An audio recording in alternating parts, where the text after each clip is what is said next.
Nyght, ride on the track.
What's up, everybody? What's going on, everybody? This your girl, Miss Maggie T. Let me get my stuff together, y'all. How y'all doing? How you doing? This is your girl, Miss Maggie T. Look, I'm on here solo dolo for a moment. What's going on, chat? What's going on? I'm happy to see everybody in the chat. I want you to go ahead. What's up, J-Rock? What's going on? How you doing? Everybody share this content out. For real, it's going to be a good one. It's going to be a deep one, so I want you to go ahead and pour up your glass. I don't care what you're drinking, Kool-Aid, Hawaiian punch, whatever, soda, liquor, whatever you drinking tonight, this is going to be one of those episodes. I'm actually probably going to open up to the panel, to the audience to see if you want to join me and join in on this conversation. What's up, D. Coleman? Yes, it's been a minute. It's been a minute. I'm glad to see you in chat. I know you've been celebrating your anniversary of your channel and everything else and life. You're on your way home. Okay. So I guess you went out of town, went to go see moms and them. What's up, LLQJ? How you doing? I'm excited. Getting ready to get this started. But I definitely want to go ahead and just, thank everybody to be here for tonight. Of course, you could have been anywhere in the world, but you're here with me. You'll hop on. I'm going to throw a link in the chat for anybody that wants to join to me tonight. It's open. It's free for all. All fans are welcome. Okay, I'm getting off of work. Perfect. Okay, then. So I'm going to drop that link in the chat while we get ready to start getting into this topic because it's going to be a good one. Good one. I hope you shared it. Hit that like and subscribe as well. Get us to, we're almost at 800. I can't keep count, y'all. Y'all let me know what the Champagne Confessions count is. We really trying to get to a stack. That's coming soon, so I lose track. What's going on? So while we're doing this, I kind of wanted to play an audio of our first topic. I didn't even give a chance to do like a motivational moment, but overall, people, I just want to know how you're feeling. Let's start off with that. I just kind of let me know how you feeling today. This is going to be a little bit more about you. Kind of want to hear about your day. Put in the chat, how was your day today? And I'll start it off. 633. Okay. Gotcha. Okay. So 700 is what we're trying to get to, but we're really trying to get to a stack those. But hey, that's some effort right there. I'm excited about that. And it keeps growing each show. So I'm excited. But with that being said, as far as my mental space motivational moment, it's just a moment to reflect, get your mind together before you lay down at night. I always say, don't go to bed on a negative note. Always start off positive. So my day was a little hectic. I'm not going to lie. Started off all kinds of crazy, but I knew the show must go on, and, sometimes things stop you in your tracks and life happens, but you got to remember not to let that weigh you down. Don't let it ruin your entire day. So what I did today, I picked up my big girl drawers. I said, you know what? Look, oh, wet, long, and lots of traffic. I see your comments. Okay. I had to do it. It's like no point of moping and whatever about whatever life is throwing at you. Forget about it. It's a new day. It's a better day tomorrow. Of course, tomorrow is never promised. So you always got to live each and every day like it's your last. And you can remember that. So I'm going to get to the chat. So you was getting off of work, content, adjusting to my new work schedule. Okay, okay. So you got a new work schedule. That's what's up. That's what's up. Wet, long, and lots of traffic. Mucho. Okay. Yeah, it was especially coming from the eclipse day yesterday. Everybody was acting like the world was ending. To wake up and have to go back to work on a dreary, rainy, miserable day. And maybe that's what it was. Maybe for all people that go into that type of studying and beliefs and stuff like that, and maybe it changed your mood. And because I know I was in a bad one this morning. So thank for everybody that checked up on me anyway and kept me positive. You got to. It's always good to have people to look after you. And then, of course, you look after yourself. But on that, thank you guys. Appreciate you. Let's go ahead and get into this one now. I'm going to drop the link because I already know some people probably will have a little conversation to talk about on this one. I was expecting a little bit more, but I guess, the older we get, it's like, you know what? Well, we'll see. So the link's in the chat. Make sure you hit the link, join it on the I think you have to be on Chrome browser, and so you can join me, and then of course check your audio and come on in and join me on this show. Let's get to the first topic of the day. Oh boy, oh boy, oh boy. This one is just a little, it was starting to be something, but this is our hot topic for the day. In case you guys, like I say every time, you was under a bus, you don't know what's happening. But J. Cole, I guess, decided, I don't know. I don't know if that diss track was, me anymore. I'm no longer, I'm living a different life. So apparently, if anybody didn't heard that, Kendrick Lamar threw some shots at J. Cole. And apparently he, released I might delete this later album, and included a track on there that was, throwing some jabs at Kendrick Lamar, because everybody was looking for him and, hey, what you gonna say? What's gonna happen? Let me see what the chat talking about. But,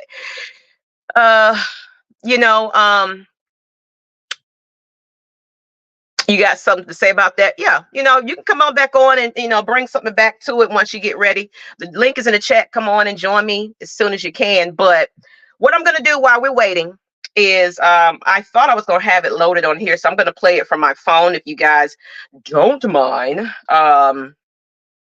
But it's kind of what he had to say on his concert, or, what he was doing. It says, Matt Mike said his heart clearly wasn't in it and should have never released it. And I think that's what he's really addressing at this point. I'm going to play the audio. Just give me a moment. Let me know if it's loud enough for you. I've been moving on my own accord, off my own desires, my own wants. Now, why am I saying all of that? All of that shit led me up into this disclaimer, y'all. After this song, I'm here. Here I am. I've been just chasing my shit. You know what I mean? Like following my dream. It's just trying to head to the fall off in a way that I wanted to do it. And so I put out this project on Friday called Might Delete Later. I don't know how many people done checked it out or whatever, but I put this project out. And I swear to God, I'm so proud of that project because I know, one, it's just a lead up. It's just an EP that leads me up to this thing that I've been working on for a long time. And I know the work it took to get to a certain type of skill level. And I love this shit. So that shit mean a lot to me, right? So I'm so proud of that project, except for one part. Can y'all hear it? It's one part of that shit that make me feel like, man, that's the lamest shit I ever did in my fucking life, right? And I know this is not what a lot of people want to hear. I know I can hear my niggas up there right now like, nah, don't do that. But I got to keep it 100 with y'all, right? I damn near had a relapse, right? Because y'all heard some shit that happened 3 weeks ago, however long it was. Y'all heard that bazooka that was dropped on the motherfucking game, right? So all of this time of me moving on my own accord, for the first time I was tested. Why am I tested? Because I got the world and I got my niggas like, what you gonna do, Cole? My niggas like, boy, I must have had 1,000 missed calls. Oh my fucking God. Text flooded. I couldn't even answer my shit. Nigga, it's wartime. Boom, boom, right? Niggas want to see blood. And I was conflicted because, one, I know my heart. You know what I mean? And like, I know how I feel about my peers. These two niggas that I just been blessed to even stand beside in this game, let alone chase their greatness, right? So I felt conflicted because I'm like, bro, I know I don't really feel no way, but the world want to see blood. I don't know if y'all can feel that, but the world want to see blood. So I say all of that to say, in my spirit of trying to like get this music out, I ain't gonna lie to y'all. I moved in a way that I feel spiritually feel bad on me. Like I try to like jab my nigga back and I try to keep it friendly. But at the end of the day, when I listen to it and when it comes out and I see the talk, that shit don't sit right with my spirit. That shit make me feel, that shit disrupts my fucking peace. So what I want to say right here tonight is, in the midst of me doing that and in that shit, trying to find a little angle and downplay this nigga's fucking catalog and his greatness, I want to say right now tonight, how many people think Kendrick Lamar is one of the greatest motherfuckers to ever touch a fucking microphone? Dreamville, y'all love Kendrick Lamar, correct? As do I. So I just want to come up here and be like, publicly be like, bro, that was the lamest, like, goofiest shit. And I say all that to say, it made me feel like 10 years ago when I was moving incorrectly. And I pray that God align me back up on my purpose and on my path. You know what I mean? I pray that my nigga really didn't feel no way. And if he did, my nigga, I got my chin out. Take your best shot. I'm gonna take that shit on the chin, boy. Do what you do. You know what I mean? Like, all good. Like, it's love. And I pray that, y'all are like, forgive a nigga for like the misstep, and then I can get back to my true path. Cause I ain't gonna lie to y'all. Past 2 days felt terrible. Like, it let me know how good I've been sleeping for the past 10 years. So all of that to say, man, I want to now perform the song that's a reminder to me of getting back on the right path and getting in tune with God. And the name of the song is called Love Yours. I want to do that for y'all. Okay, so, and that right there, that quotes everything about that. I just wanted to play that because I know people, they only paid attention to the beef part of it, and they were waiting on him to, respond, and he did. And everybody was like, well, it was lame. It was a low blow. It was lame. Kendrick this and, J. Cole that. So it was like a media war between each other. It's like, yeah, his catalog is this and his catalog is that. But like he said, that was 10 years ago, and J. Cole has been on some other things, basketball, traveling. It's kind of the way I live and move myself. I have people I used to beef with that I don't talk to anymore, and I had to let them go on down the line. But the person in me is like, you know what? Even though I have a personal grudge, I forgive you, though. You know what I'm saying? I'm over it. I'm beyond it. I'm moving on from it. So it's like holding on to those beefs and things like that. And of course, it's different in the rap game. I know everybody wants that. That's excitement. We definitely want to see them go at it. And I was expecting him, Kendrick to come back and say some shit. And, and like I said, this show is, it's going to be a little cussing. So if you got children watching, I apologize. You shouldn't be watching anyway. Champagne Confessions, they don't need to be watching. But I just felt that he's just trying to stay in his peace.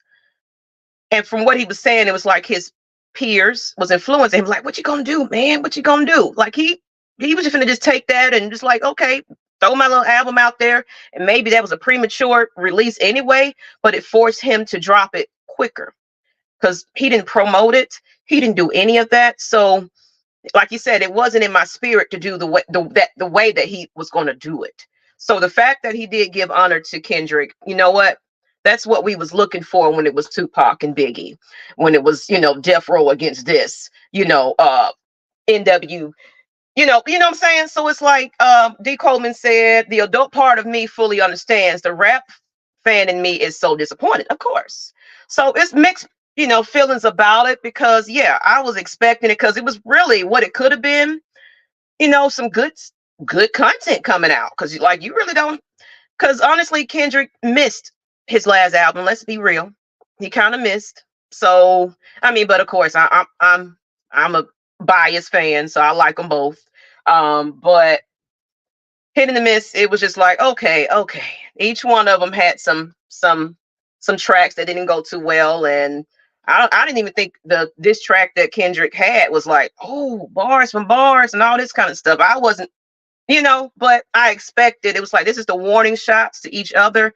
Then it gets deeper and goes in, but at the same time, this man is on a different path, another level. So put some more chat, if stuff in the chat. Let me know how you feel about it. If you want to join, hit the link and join in on this conversation. I'll drop it in again so you won't miss it. I appreciate you guys tuning in, but that's all I got to say on it. I ain't gonna get into the beef part and go through the track from track and who's better and who's more. I ain't got time for that, because we got a lot of things to talk about today, and we can come back to that topic in case nobody else wants to join in on that conversation. But we always start off with a hot topic. So with that being said, I want to get into some deep conversations. And then when he mentioned that peer pressure and things like that, all his friends, he said he got 1,000 calls, everybody tweeting and trying to get him involved. It kind of goes into our topic today, because sometimes your environment, when you don't let certain people and things go, they always still looking for the same you, the same drug addict, the same this, the same that. It's like, oh man, back in the day, you used to, beat down dudes and this kind of, or man, what happened to you? Because you wanted to make a change in your life. So this is kind of where we're going with this topic today. And I'm excited about it because, we got to break it down. And not everybody really know the true, details and how deep addiction can be. And it's not just drug use, alcohol use. It's a lot more than that. And we're going to learn today. So today we're going to be talking about addiction. So think about some of those family members, and maybe even you are addicted to something, and it's something that you cope with. It's just like your safety net. It's something that you just gotta have. But a lot of times it's things that we pick that aren't good for us. What's up, Pam? How you doing, ma'am? I put a link in the chat if you do want to join in a conversation, or if you're just watching, I'm cool with that as well. But we got to talk about it today. So think about those loved ones that lost to drug overdose and alcohol. Like, it hits home for me because I lost my baby brother. He was an alcoholic. Like, alcoholism runs in my family. And that's why I drink casually. I don't drink like I used to, because I'm telling you, I used to have big cups of liquor, no chaser. But I was going through something then. Split it from my last relationship, just trying to find myself, figure myself out, raise children. I was going through a deep depression at that time, and alcohol was my medicine. Weed was my medicine. Ecstasy pills was my medicine. I was partying. I was doing too much. It was like in my 20s, early 20s. Was living on my own in my own apartment, just trying to figure life out. And I was hanging around with the wrong crowd. And it came down to when I seen the same type of people each and every day. Like, we was going to out there in Decatur, you guys know how Decatur don't never close. You up there 4, 5, 6 in the morning, and you pop a pill, smoke a cigarette, you still going. That's my life. That was my life. And I was going down the wrong path, to the point where I'm running from police and everything, trying to hide and make sure I don't get caught, because I got shit on me. So that's my raw, that's my real, and this is what Champagne Confession is all about. It's about just, everybody has a story, so but we're going to talk about it, definitely. So we're going to get into the definition of what it is, though. What is defined as an addiction? You might not think you have a problem, and a lot of time they don't. ain't nothing wrong with me. This is how I'm good. I can survive. My uncle, I'm strong. I can deal with this. This is not going to hurt me. Or is it? Is it? So, what is an addiction? For those that just, I like to give my facts and everything else. I just don't like to talk about it from experience. I also like to kind of give you a little input and little tips and tats about it. But thank you guys for who just joined me and everything else. The link is in the chat if you want to join this conversation. It's going to get real deep here. And I mean, tell me your stories, your confessions. This is all, important to you as well. And if you want to share your story will help the next person. But addiction is when you have a strong physical or psychological need or urge to do something or use something. It is a dependence on a substance or activity. Like I said, an activity. I got people calling me. I have to talk to them later.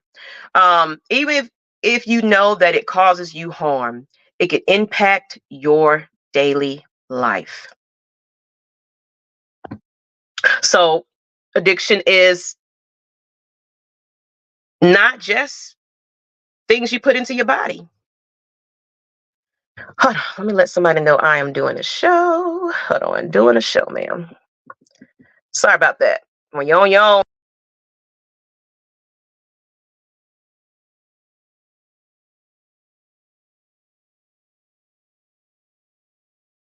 Sorry about that. It's not just things you put in your body, it's your activities. So certain habits that you have that you don't even realize you have is an addiction. So, man, Mike said I got into a fight drunk. You was drunk. I got you. You said that wasn't enough because a woman pulled a Lord, I forgot. He's put a gun on Yeah, me. I told that story to you. I told that story to you, Yeah, but I because don't I was think too they had aggressive. one. Addiction is real. Absolutely. So we're gonna get into it. And you know, tell your story, Mike. I got two stories, if you will. Mm-hmm. Um, so that situation with me, like it's one of the main reasons why I don't drink anymore. Especially when I'm out in public, I don't like if I'm around friends, whatnot. I'll drink, but like in public, I try my best not to because of that situation. And it's one of those situations where it could have, like when I tell you God had his hand on me, he had his hands on me because that same night, I actually got into like an argument with a group of people, a group of guys that was at the club, and um, I I kind of agitated this situation a bit Mm-hmm. by being a little bit aggressive. I mean, you know how I am, Maggie. Once I'm I'm angry, it's kind of hard for me to come down.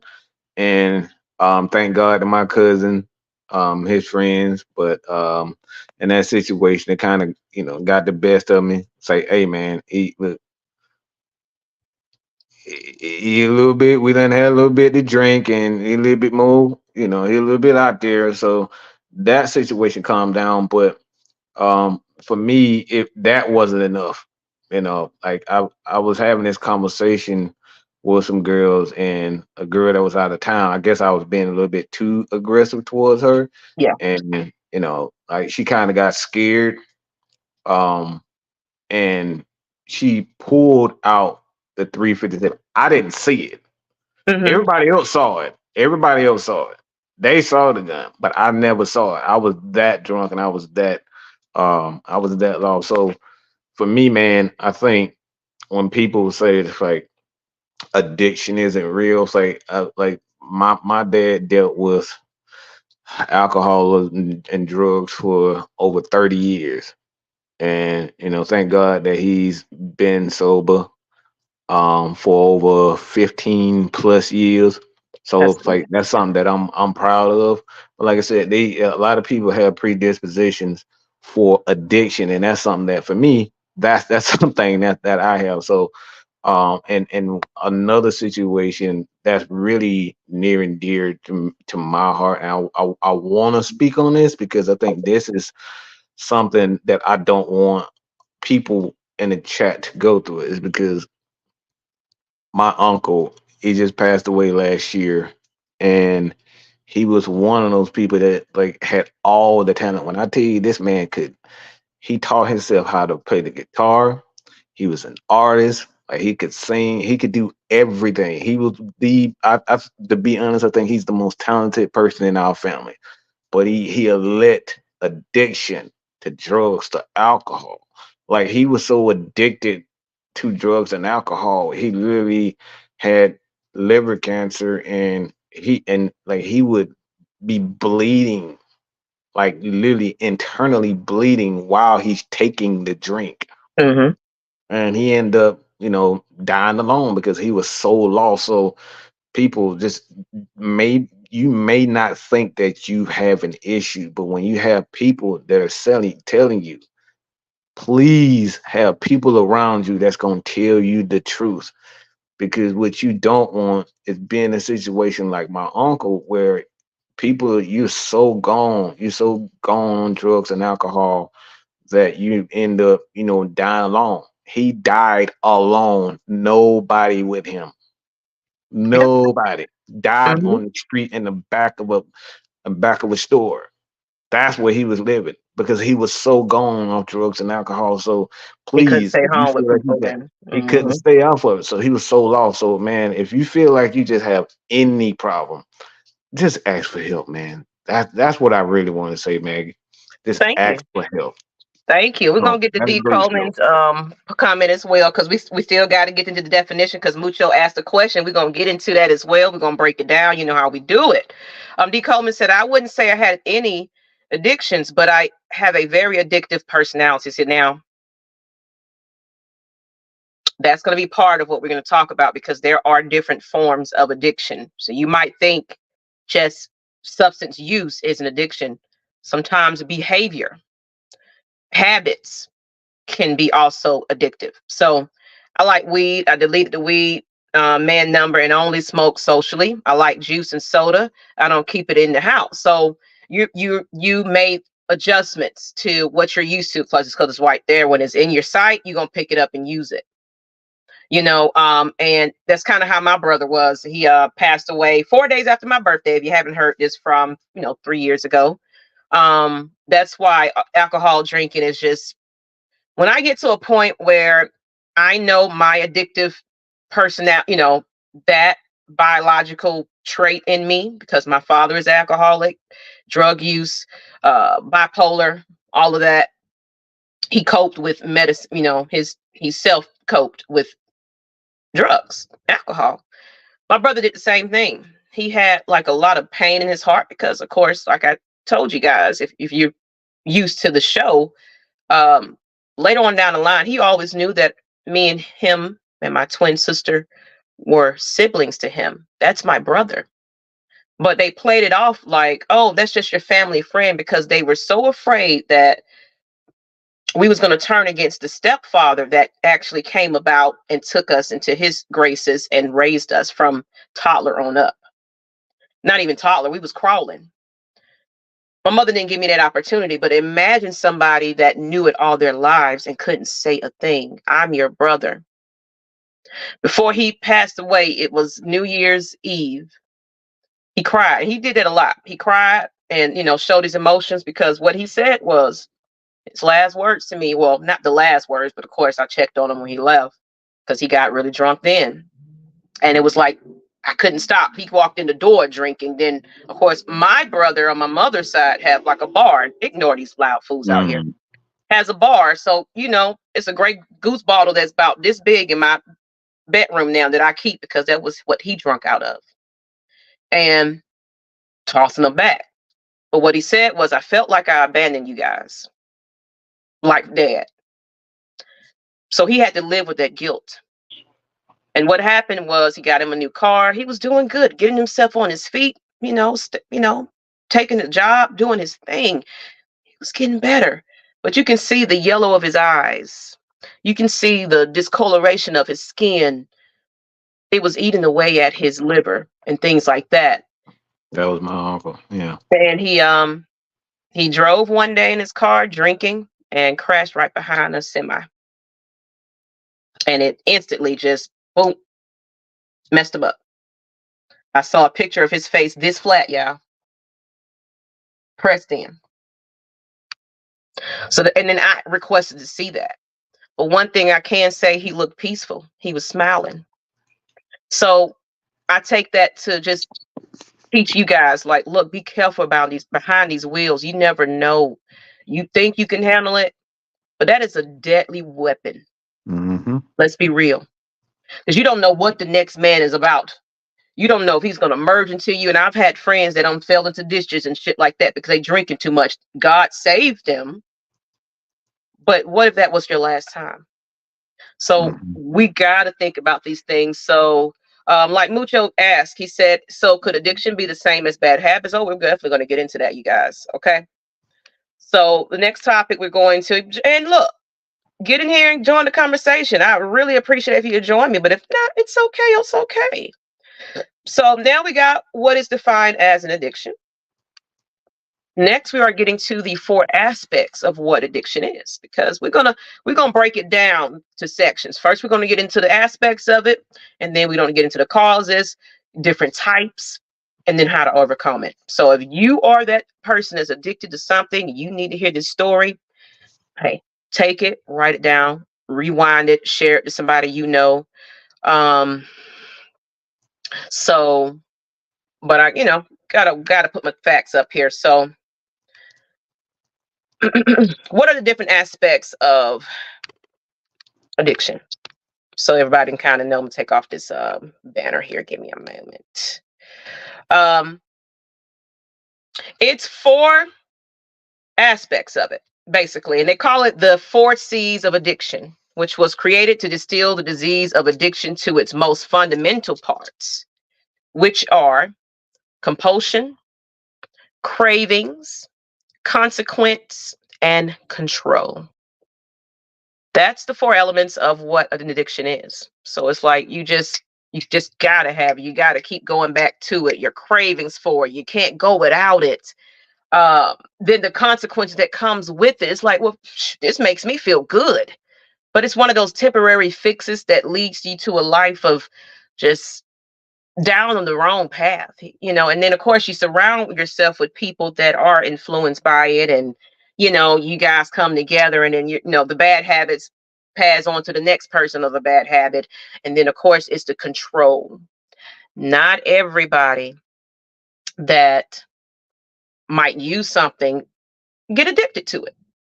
Some of them just don't have the capacity to handle addiction. We got Miss Kai coming in, make sure she's doing good. But it said they have since became a useful way to accurately describe or even identify what addiction is. And go ahead and get Miss Kai on here. Appreciate you joining. She got to get her stuff in the background. I'll get her on in a minute. But I have like a little article that kind of goes a little bit more deeper into that, because it's going to break down, those 4 elements. So y'all bear with me and bear with Miss Kai while she kind of get her stuff together. Let me see. Whoop, whoop, whoop, whoop. Got a message. Let's see. Thank you. All right. So I'm gonna see. Whenever she's ready to jump on it, she's ready now. Okay. Let me add you to the stage, ma'am. What's going on, lady? Woo! Long day. Long week. Yeah. Let me say this before I go. Kai, I'm disappointed in you. Very disappointed in you. Why? Because you made me get off my lazy chair, and I don't like having to get off my lazy chair. That's my off day, man.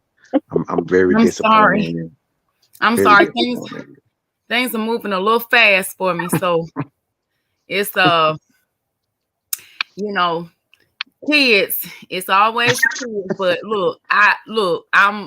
hey, it's all good, but hey, it's moving a little fast. So this transition with middle school to high school and with student athletes, it's a It's only beginning. It's only beginning. Yeah. So, But thank you, brother, for filling in for me. You know, I appreciate it. But I'm here now, so. All right, bye. Know what I'm gonna fill you in case you didn't know where we was at. We just pretty much got into the definition of what addiction is. I can always refresh your memory on it just a quick bit. Because we all know what addiction is, but you know, it's just when you have a strong physical or psychological need or urge to do something or use something. So it can be anything, substance you put in your body as well as behavior addiction as well. So so we was going to break down the aspects of the 4 concepts of addiction, and they call them the 4 C's of addiction, you know. So it's compulsion, cravings, consequence, and control. And I actually had like a little article that would kind of break that down just a little bit in more details. And it's just basically kind of, then of course you can go ahead and get your chime in and tell me what you feel about it. But with that, but how you doing now? I'm good, girl. I'm good. How the chat doing? Everybody good. Okay? I think it's a little serious today. So everybody's kind of just listening in. I see a lot of you in the chat. Make sure you share this out. But we're gonna have these type of episodes because we really want you to learn something from it. We're not gonna always be fun, loving, and bubbly, and joking and playing, because one thing in life is real. Addiction is real, and you may not know you have that problem. And I'm talking to you. Something that you know that you shouldn't be having. Your doctor told you to put it down. Don't do it. Your health is deteriorating. Before you know it, guess what? Dialysis. You know, drug overdose. You're losing your loved ones, your friends. But you know, it's an addiction. It's a serious problem that can ruin lives, as we know. It can be difficult to overcome addiction, but it's possible. And these 4 levels of addiction, you know, including physical, emotional, mental, and spiritual. It gets deep now. It does. We will discuss each level in depth and provide you with some feedback about it. And of course, you drop some things in the chat. So it's getting deep, y'all. You finna learn something today. Yeah. Hey, Kai. Sounds like bad habits can turn into addictions. And he said, would biting your nails be an addiction or a bad habit? Biting your nails is more of just a bad habit. You're not trying to harm yourself. It's just more, you're nervous. Impulsive. So that's a difference. Not every habit is something of addiction. Now it could be something it in a way is an addiction to you're used to doing all the time. I get that, but it's your coping mechanism for your nervousness, your anxiety. Like if anybody ever noticed, I do this a lot, or I'll do this a lot. You know, I have to touch something. I have to grab something. It's like that's my nervous tick that I have. Or if I got something in my hand, I gotta roll around and move it, or like my hands constantly have to be moving and doing something. So if you ever see me talking with my hands, you know, Maggie, why you keep touching your ear or whatever, that is just how I cope and you know, get through life. And that's how I deal with my nervous, you know, thing. Okay, we got somebody else joining us on the panel. Come on. See, it's a good one. What's going on, J Rock? What's going on? How you doing? I'm doing good. What's going on with y'all? Hey. You know, so bad habits, yes. But once you said bad habits can turn into an addiction. So here's number 1. Trying the substance, of course.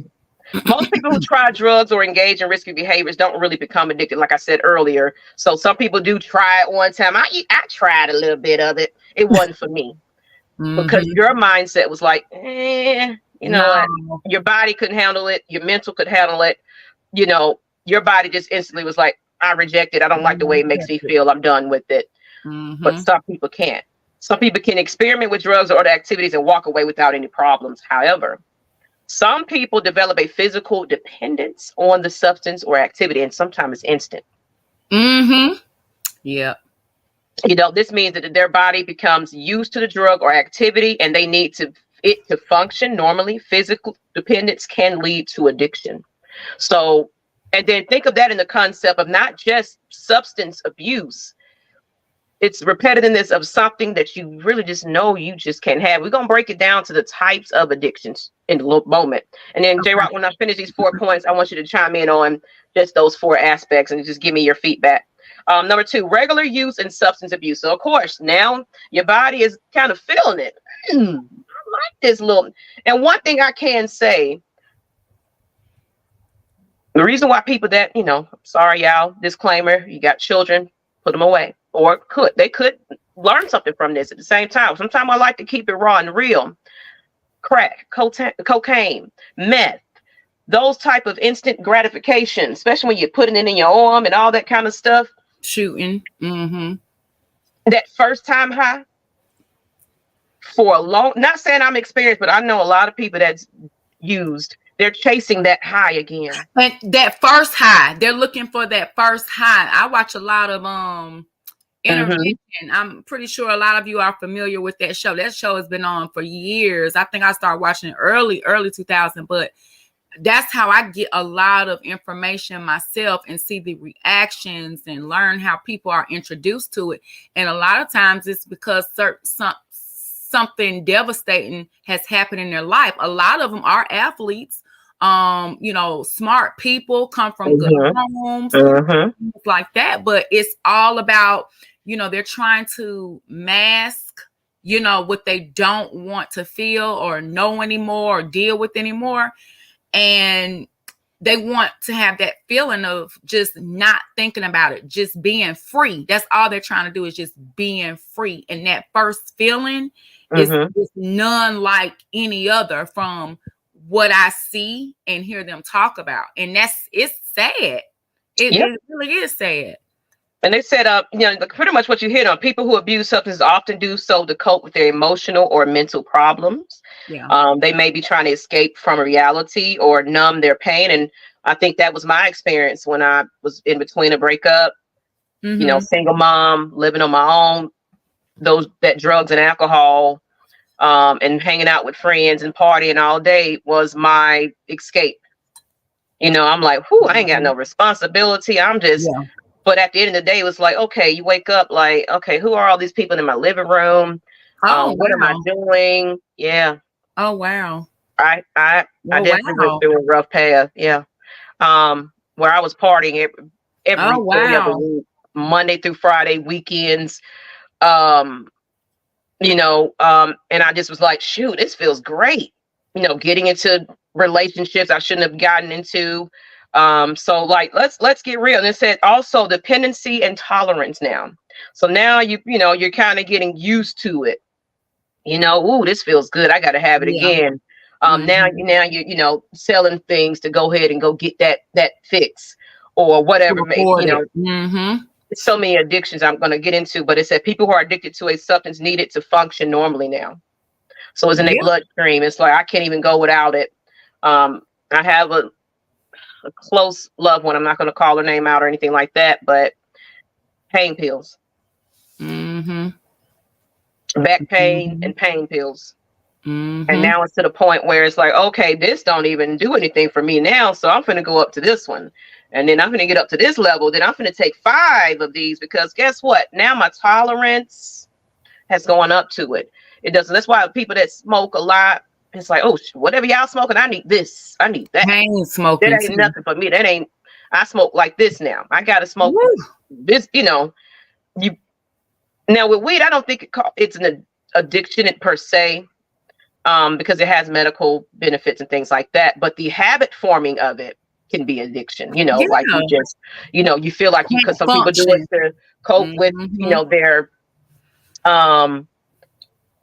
issues, mental therapy. They use it as therapy. But I do want to point out with something like that really quick, now that you mentioned it, even with that, a lot of times it probably can calm you down for, a short period of time, and you notice, I'm back. It's because of when people have a lot of complex situations or issues or challenges, I would say, that they're dealing with.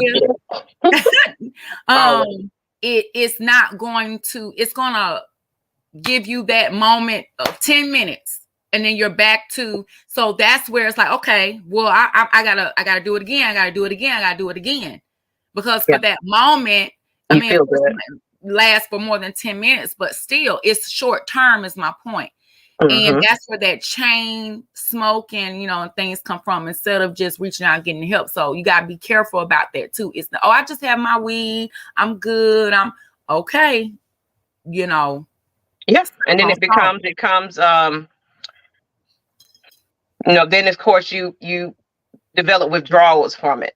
Mm-hmm. So you kind of go through it. And then J-Rock, we're going to get back into that story soon as well, if you want to lay on the other portion of it. But now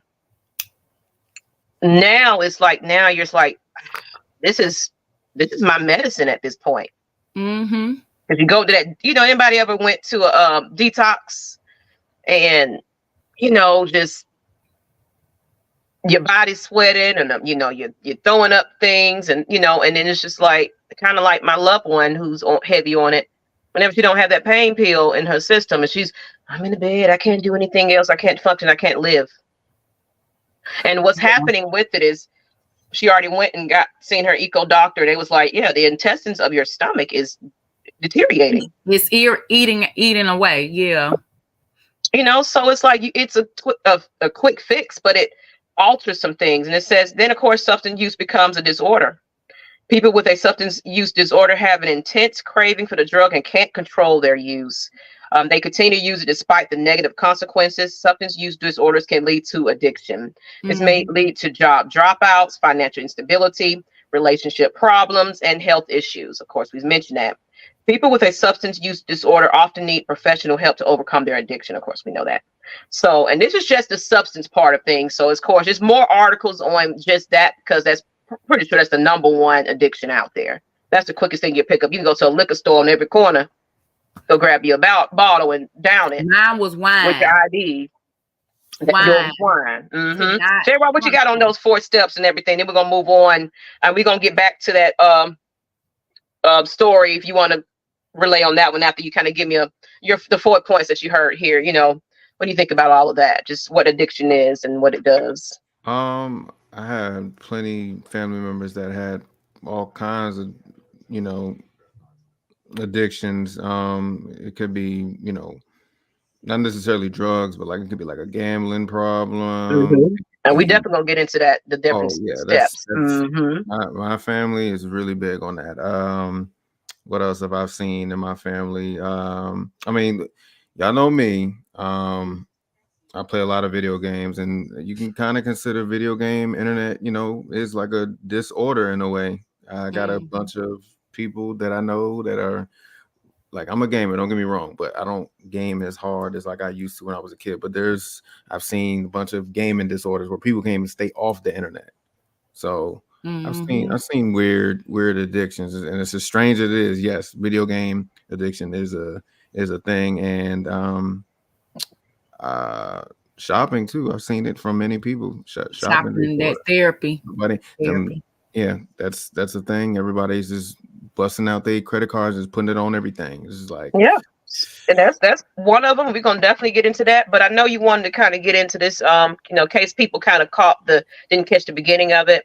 Our hot topic earlier was, and just make it a little brief, but we was talking about J. Cole apology to Kendrick Lamar after dropping this track on his latest album. And I said it kind of plays into what we're talking about anyway. Not saying that's an addiction or anything like that, right. But it was like the peer pressure. Everybody like, man, you used to do this, and ooh, you should continue to do that, and react this way. Man, y'all used to go at it, and but he had a change of heart after bringing out that diss track and was like, nah, I'm taking it back. So what was your thoughts on that, J-Rock? So nobody probably don't know this, but as weird as it sounds, Suge Knight actually said something about it. He was saying,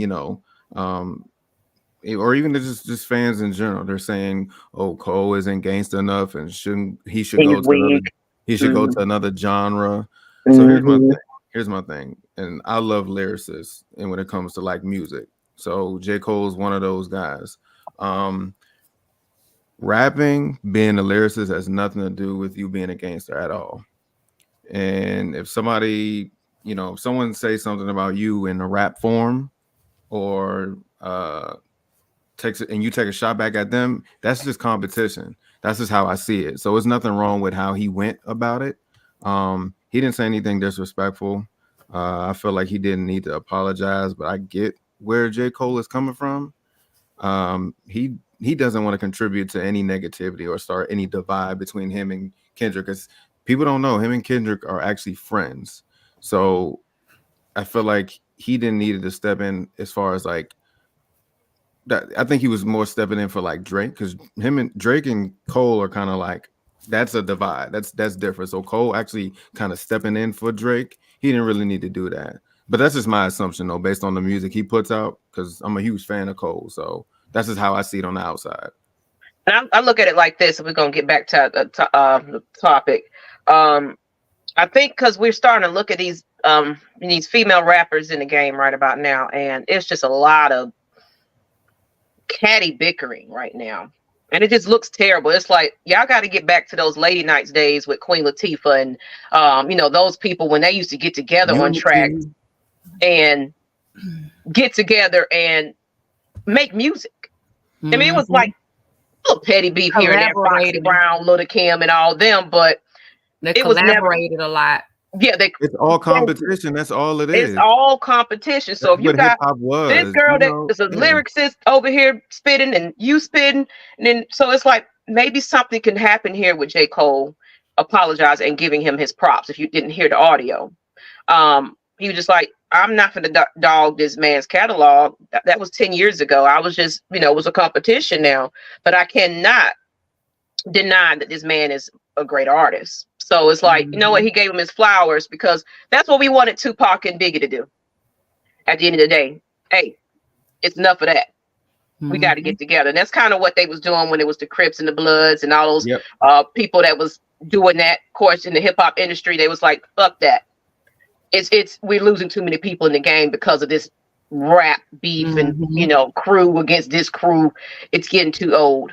So it's like, you even seeing the older cats not like, I don't care anymore. I'm not throwing jabs, no Vaseline, all those tracks. You don't hear that anymore. Yeah. You don't hear that anymore. So what's happening? So let's go ahead and get right into the next one though. But thank you for chiming in on that one. I know you want to get into that one, but now we're going to talk about, what are the causes of addiction? So we know what are the aspects of addiction, but what are the causes? There are reasons, and it's kind of repetitive, of course. It kind of reiterates some of the things that we've already talked about. Excuse me. But the two main causes of addiction. All right, here is basically your genes. Addiction are your biological makeup and environment. Your genes and biology, can't get the word out, might account for about half of the equation, and your surroundings and social influence might account for the rest. There are more possible sources for a person's addiction. So sometimes it's genetic. Like I said, I had a dad. I have a dad. I don't know where he's at. I don't know if he's alive still. And last thing I know, he was in rehab somewhere. He's a military vet that went AWOL and crazy. Type 2 bipolar. I didn't even know there was a such thing. So you wonder why I'm a little cuckoo for Cocoa Puffs my damn self, PTSD over here. So me adding alcohol to that craziness is just not, because he's one of those I drink and I fight type of people. Or I'm a drug addict and I just don't give a damn. I want to live out on the streets and, don't want to care for my children and everything. So I'm not surprised he might have other kids out there somewhere we don't know about. I only know about 2 that I had to find out at 20 years old. But long story short.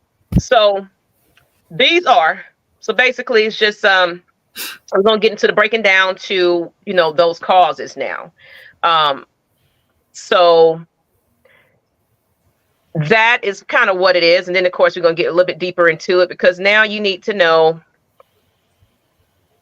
what are the different types. So you know what the causes are. Sometimes it can be genetic, or it can be your peer pressure, it can be your surroundings. But what are the different types of addiction? Physical, and behavioral. So some people was asking, is biting my nails an addiction? You know, or playing video games, is that an addiction? Oh yeah. Now we're getting ready to break it down to the parts of what addiction is. So with that, let's talk about the physical addictions.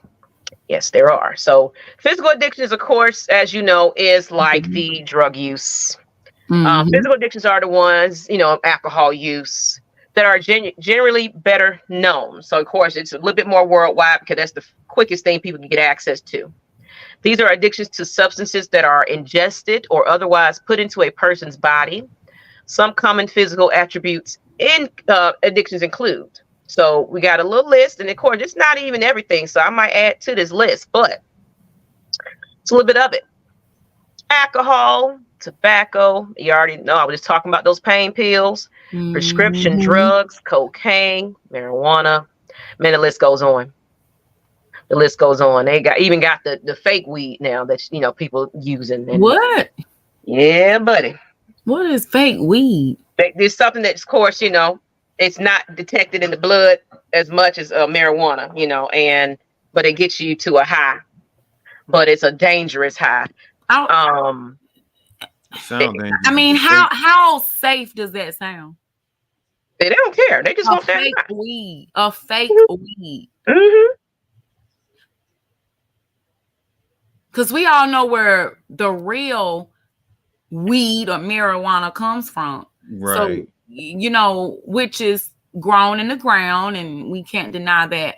But once you start talking this fake weed, like what, that doesn't make sense to me. And I don't care who, like, it's a scary world out here. Yeah.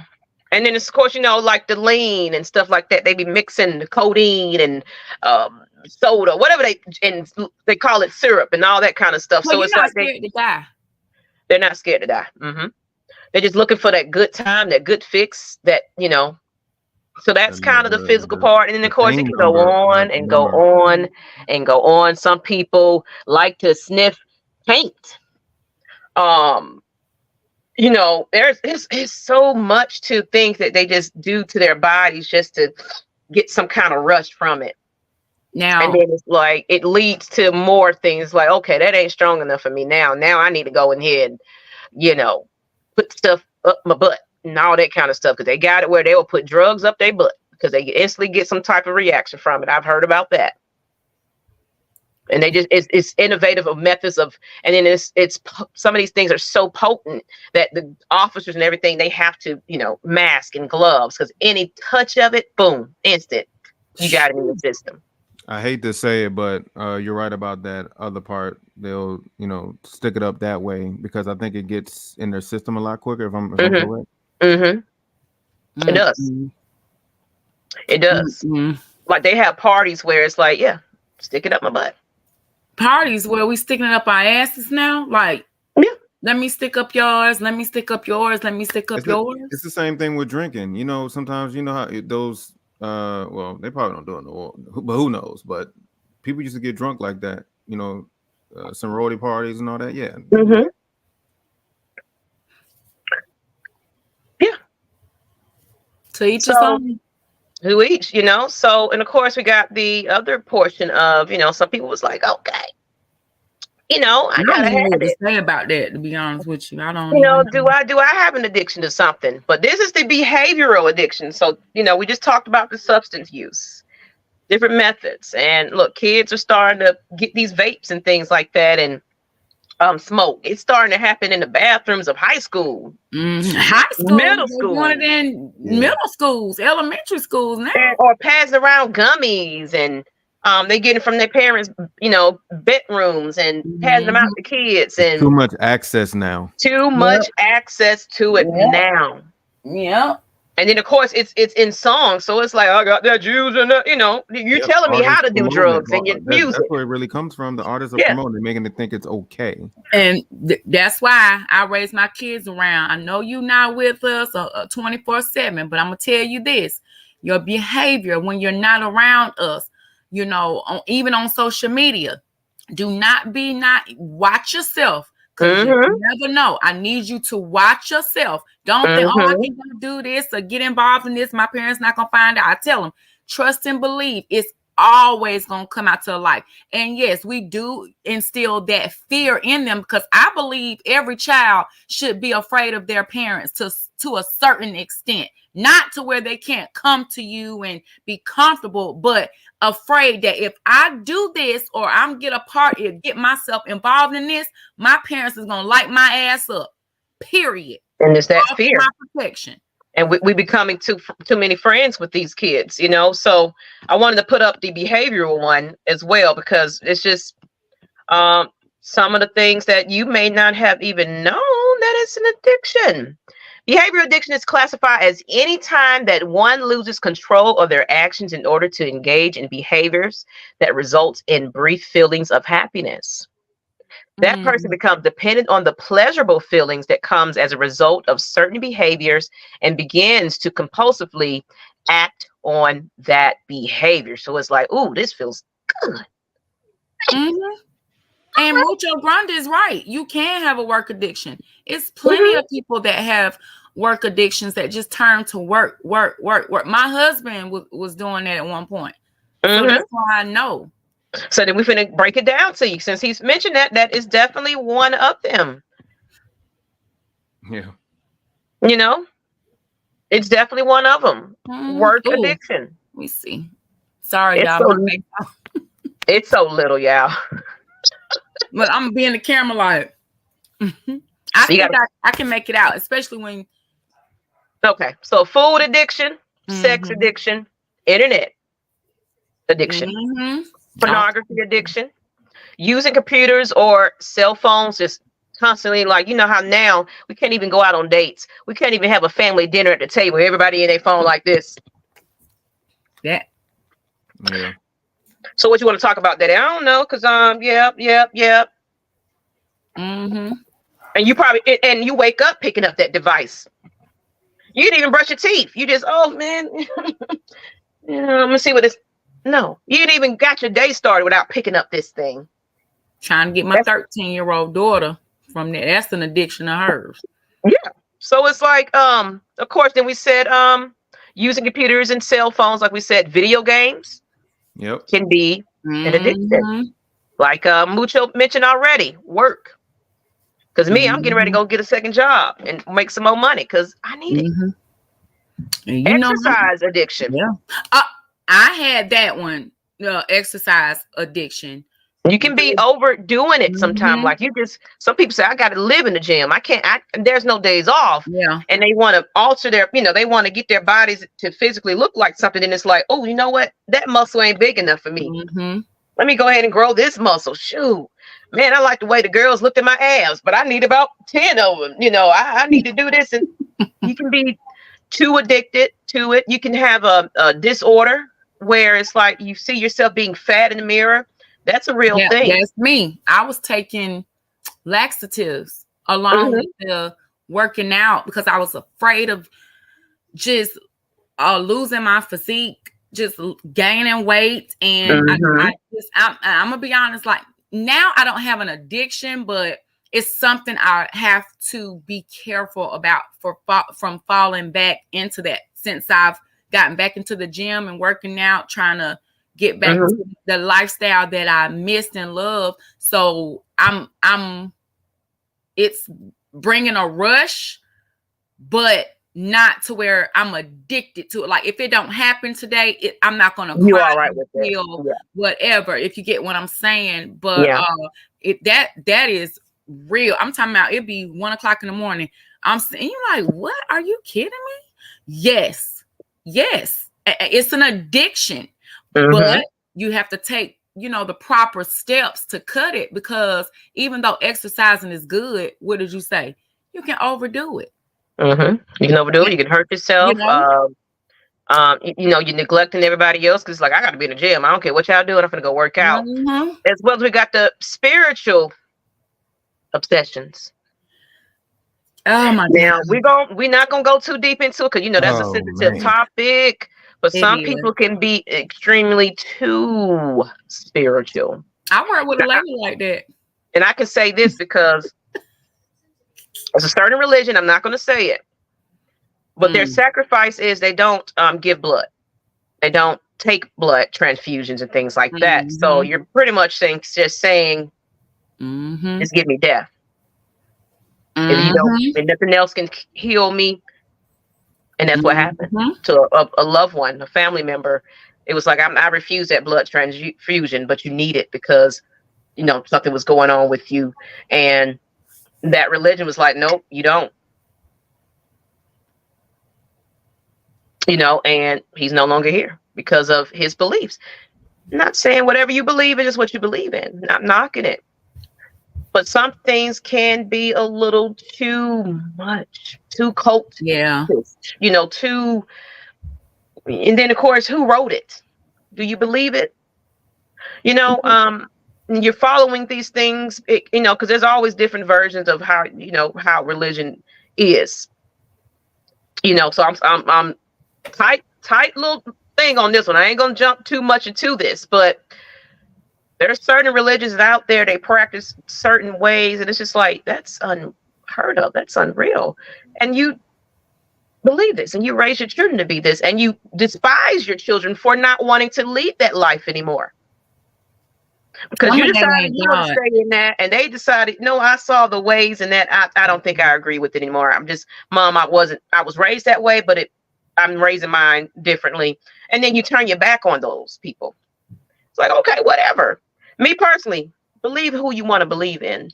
Worship whoever you want to worship in. That's your personal relationship with whoever your higher power is, or none. You don't believe in anything. But don't push that narrative on everybody. On somebody else, right? Or make them feel bad for not following it within your footsteps. That's an addiction. That's like, you better do it. And Christy said, yeah, that's true. You can't control another grown person.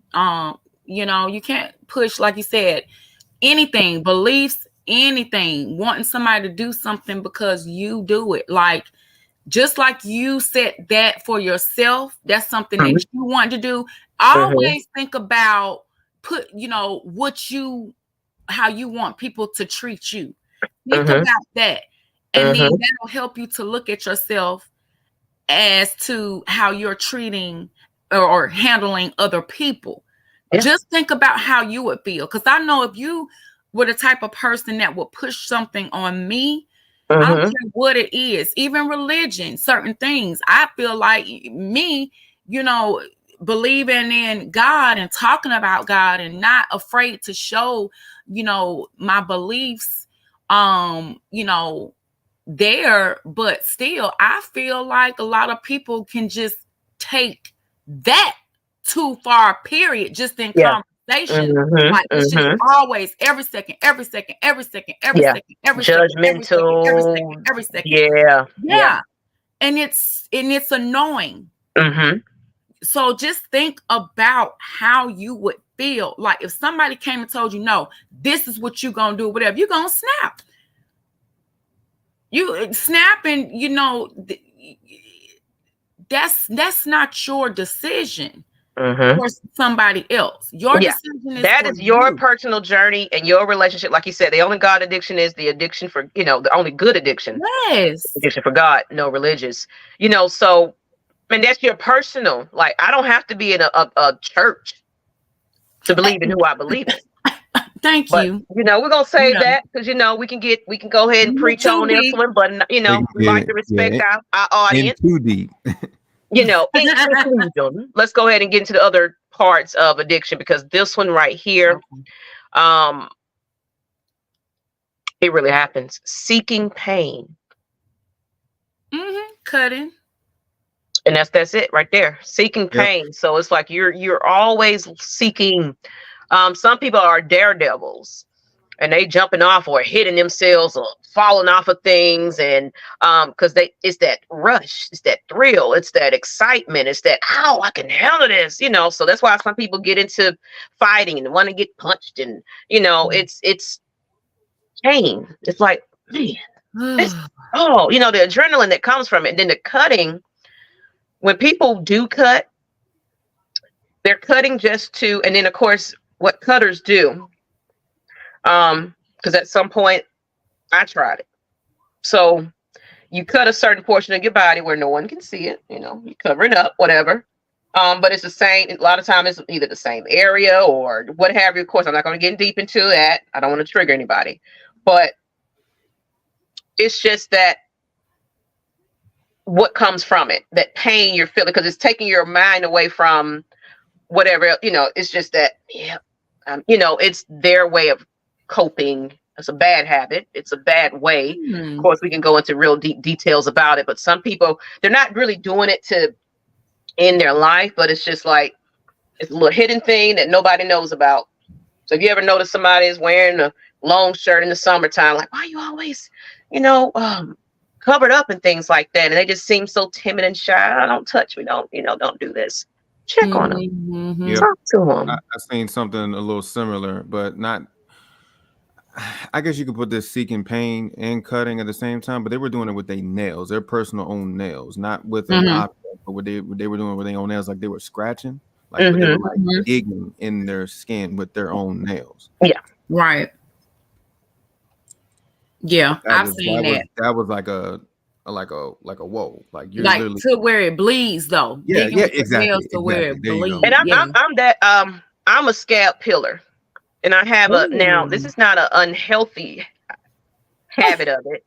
It's but some people have like I don't know what it is, a fascination with popping stuff. So, or like if you see my arms right now, I got like all kinds of stuff just going on because I don't let a you know, a wound heal long enough.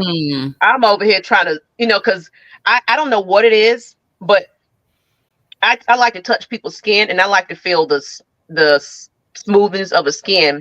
And if I feel like a bump, it irritates the hell out of me. I don't know if that's part of my PTSD or whatever, but it bothers me. So it's like I have to keep my hands off my kids. They're like, "Mama, you always popping samples, leave me alone." So I'll do it myself. But like I had this little bump on my face a couple of weeks ago, and I'm just like, I can't live like this. I gotta get it off. So I don't know if it's a disorder or what it is, but I have to peel scabs and don't let it heal. And then it's like when it's healing back and the skin is getting on it, I'm taking it off again. So then of course I get all these marks on me. See, that's crazy. They didn't even heal. I'm the opposite. I hate marks on me. I hate marks, like scratches. I don't want it, but I pick in my eyes. Like I don't like my eyes to, you know how people have sleep. I don't like that. Actually, my youngest daughter, Kielyn, she does the same thing. I was like, oh my God. But pulling her eyes, and then I like to scratch, like if somebody gets dandruff, like certain dandruff, like look like little white balls just ready to sit up there, ready to come up. Oh my God. I love to. I'd be like, oh, come here. Get a comb. Let me scratch your head. Since we all opening up, I'm gonna say mine. I know when I was a kid, especially when I was nervous, I used to bite my nails, just bite them off. Not down to the nub, but just the fact that I'm just biting them, like literally just taking. That's my youngest son. Spitting them out and just like it's just nervous. That's been a thing when I was a kid. And that's what I was doing. I used to take like in school, pencils, chewing on them. Like I got baby pictures of a shoe in my mouth because. Now I'm learning. I think I have a slight bit of the spectrum because my son is autistic too. And I used to do little things like that, little quirky things like that, where stuff had to go in my mouth. I had to chew on it or do something. Let's get to the last bit of this one. Then, of course, we can just kind of free for all it for the rest of the show. You know, kind of tell your stories and your addictions and things like that. Because, of course, we're going to get into how to overcome it as well. And then, of course, we'll wrap it up after that. But the last of it was... you know, the hurting yourself, cutting, shopping addiction. Yep. And then, of course, they had exercise on there twice, but I guess they was like, yeah, some people just get too addicted to it. But but one thing they did not say, of course, they kind of hit on it a little bit with this, you know, addiction to the internet and social media, but validation. That's what social media is about these days. Some people are so influenced to what everybody feels and think a person's supposed to look like, be like, talk like, dress like. They're becoming that description. Oh, my girl got to have long hair, long lashes, BBL, flat stomach, you know, big lips for the ones that want to get these all filtered in, and The duck lips. looking and getting your skin darker and all this kind of stuff, or bleaching your skin. And then, of course, you're all on social media, pictures after pictures, everything else. And you're just, oh, look at me, how my new body is. Y'all going to love this. And of course, you wake up, you're affected. Your mood is, you put that picture up and you don't get that reaction. You're in your feelings. Oh, nobody don't like me. I didn't get 20 likes today. Let me say something else. Let me do this. Let me do that. So they're addicted to the reactions. So they put up these these poses and things just to get people like, oh yeah, girl, yeah. The men too, and at the end of the day, they might look like they're happy and everything is so well with them, but these people are insecure. They're hurting themselves. They're going through mental issues. My baby that had to go, of course, she's diagnosed with schizophrenia now. But when she was kind of in her right mind, still getting recovery while she was in the hospital, she was like, I was seeing social media influence with me at these hospitals. But you get on, all you're doing is looking for that YouTube video of them acting a fool and doing stuff, but there's something behind that mask.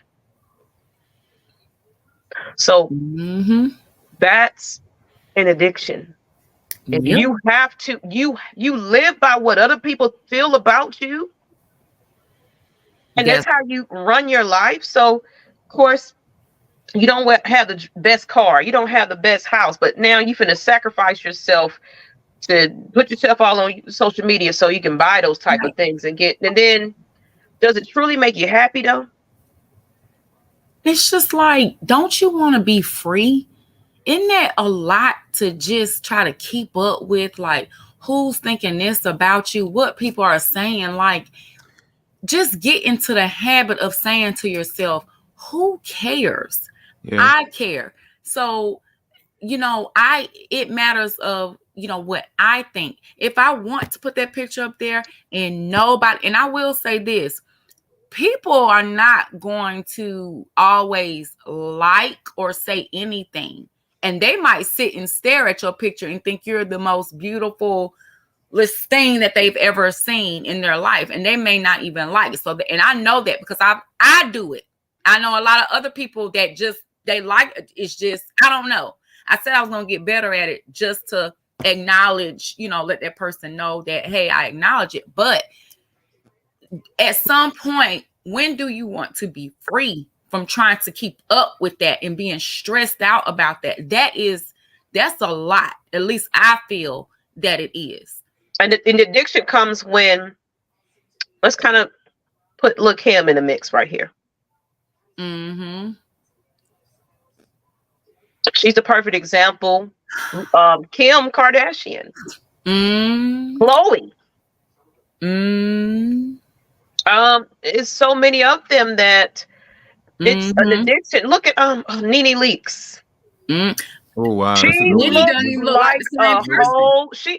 Who is this woman? Hoppo. Who is this woman? They don't look like themselves anymore. And then of course it's like, you know what? They said something about my nose. Let me go get this taken care of then.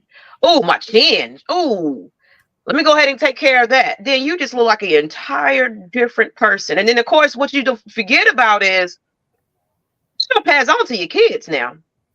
Your DNA is still your DNA. So your kid is gonna look like what you used to look like in the first place.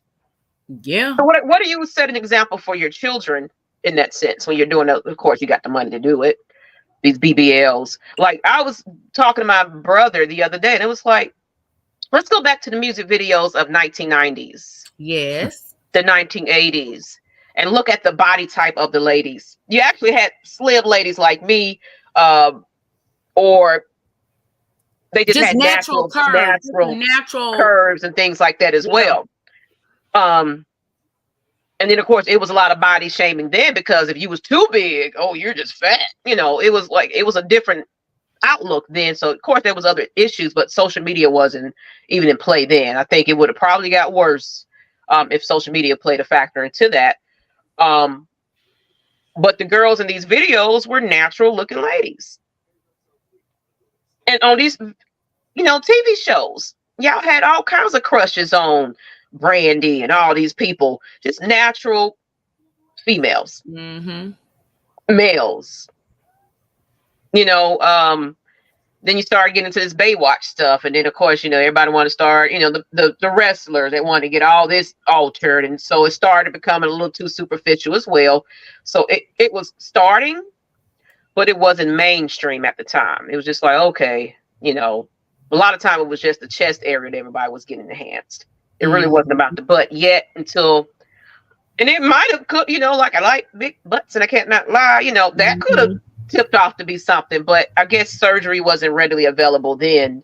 So I felt like that probably would, especially the Freaknik days and everything else, all it was rump shaking. And, if they had the access to it, it probably would have started earlier. But I guess now that it's so accessible, you can go get something cheap. May not be the best thing for your body internally. Yeah. So that's why some of these celebrities are now reversing it. China. She's a whole different persona now. Yeah. And she looks hella good. Michelle. There's a couple of people that Michelle, taking things away now. It's like, you know what? Because it's whatever you're putting in your body. For one thing about it, depending on what kind of surgery you're having, you got to go get that taken care of after a certain amount of time anyway. Replaced and things like that. And then of course, some of these doctors are not good doctors. And you getting whatever injected into your body. You don't even know what's being put in there. So K. Michelle had a whole documentary about the effects of what it does to your body, of those things that you thought was what it was. And it was a lady that just went to jail for life, I believe. She was a doctor that was injecting them with like cement and things like that.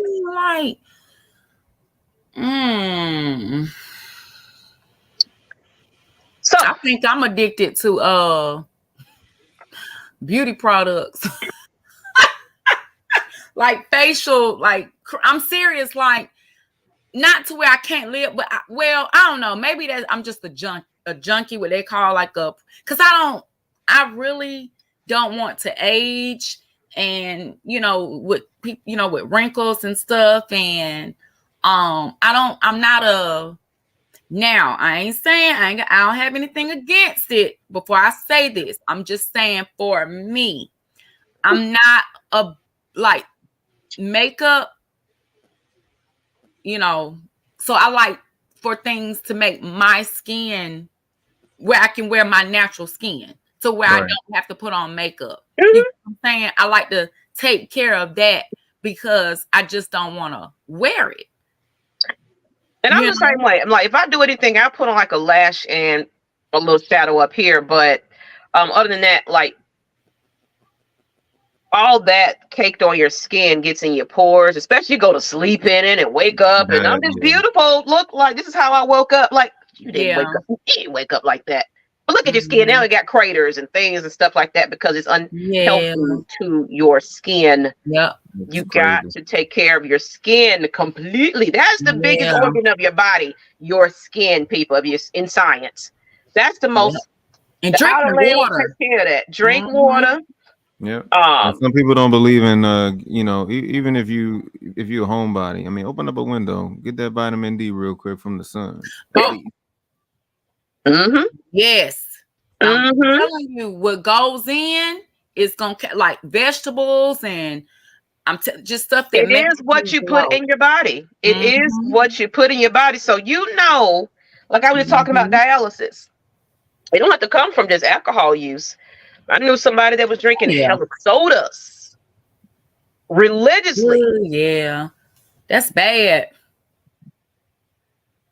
You're not putting water. You're not replenishing. You're not detoxing. Your body doesn't have time to break down everything that you put in your bodies. Your high blood pressure, your cholesterol, there's a lot that comes with unhealthy things that comes in. That vitamin D, when you go to that doctor, black folk don't go outside like that. So you always go, your vitamin D low. You need to go ahead and go step outside, even if it's just 15 minutes. Because I can say I was really, really sick about a couple of years back. Oh, okay. Really sick, really drained. And when I finally got the strength to get up and kind of move around the house, I think I had pneumonia. It was something going on. I just know I was dehydrated. I couldn't even drink like regular water. I had to have electrolytes The electrolytes. yeah, because drinking water just made me even thirstier.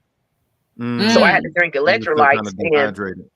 Yep. And so I went outside and just sat outside. I didn't have any energy to stand up and do things, but I went outside, and just that 15 minutes of what, it just, Yeah.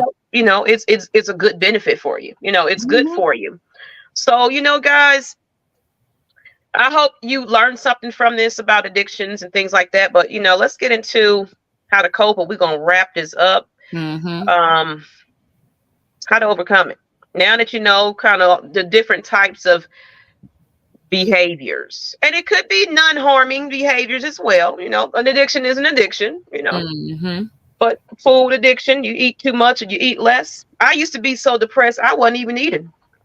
I had a depression. It was 1 year I had this depression where, because I have seasonal depression, as you can see, my nervous tick.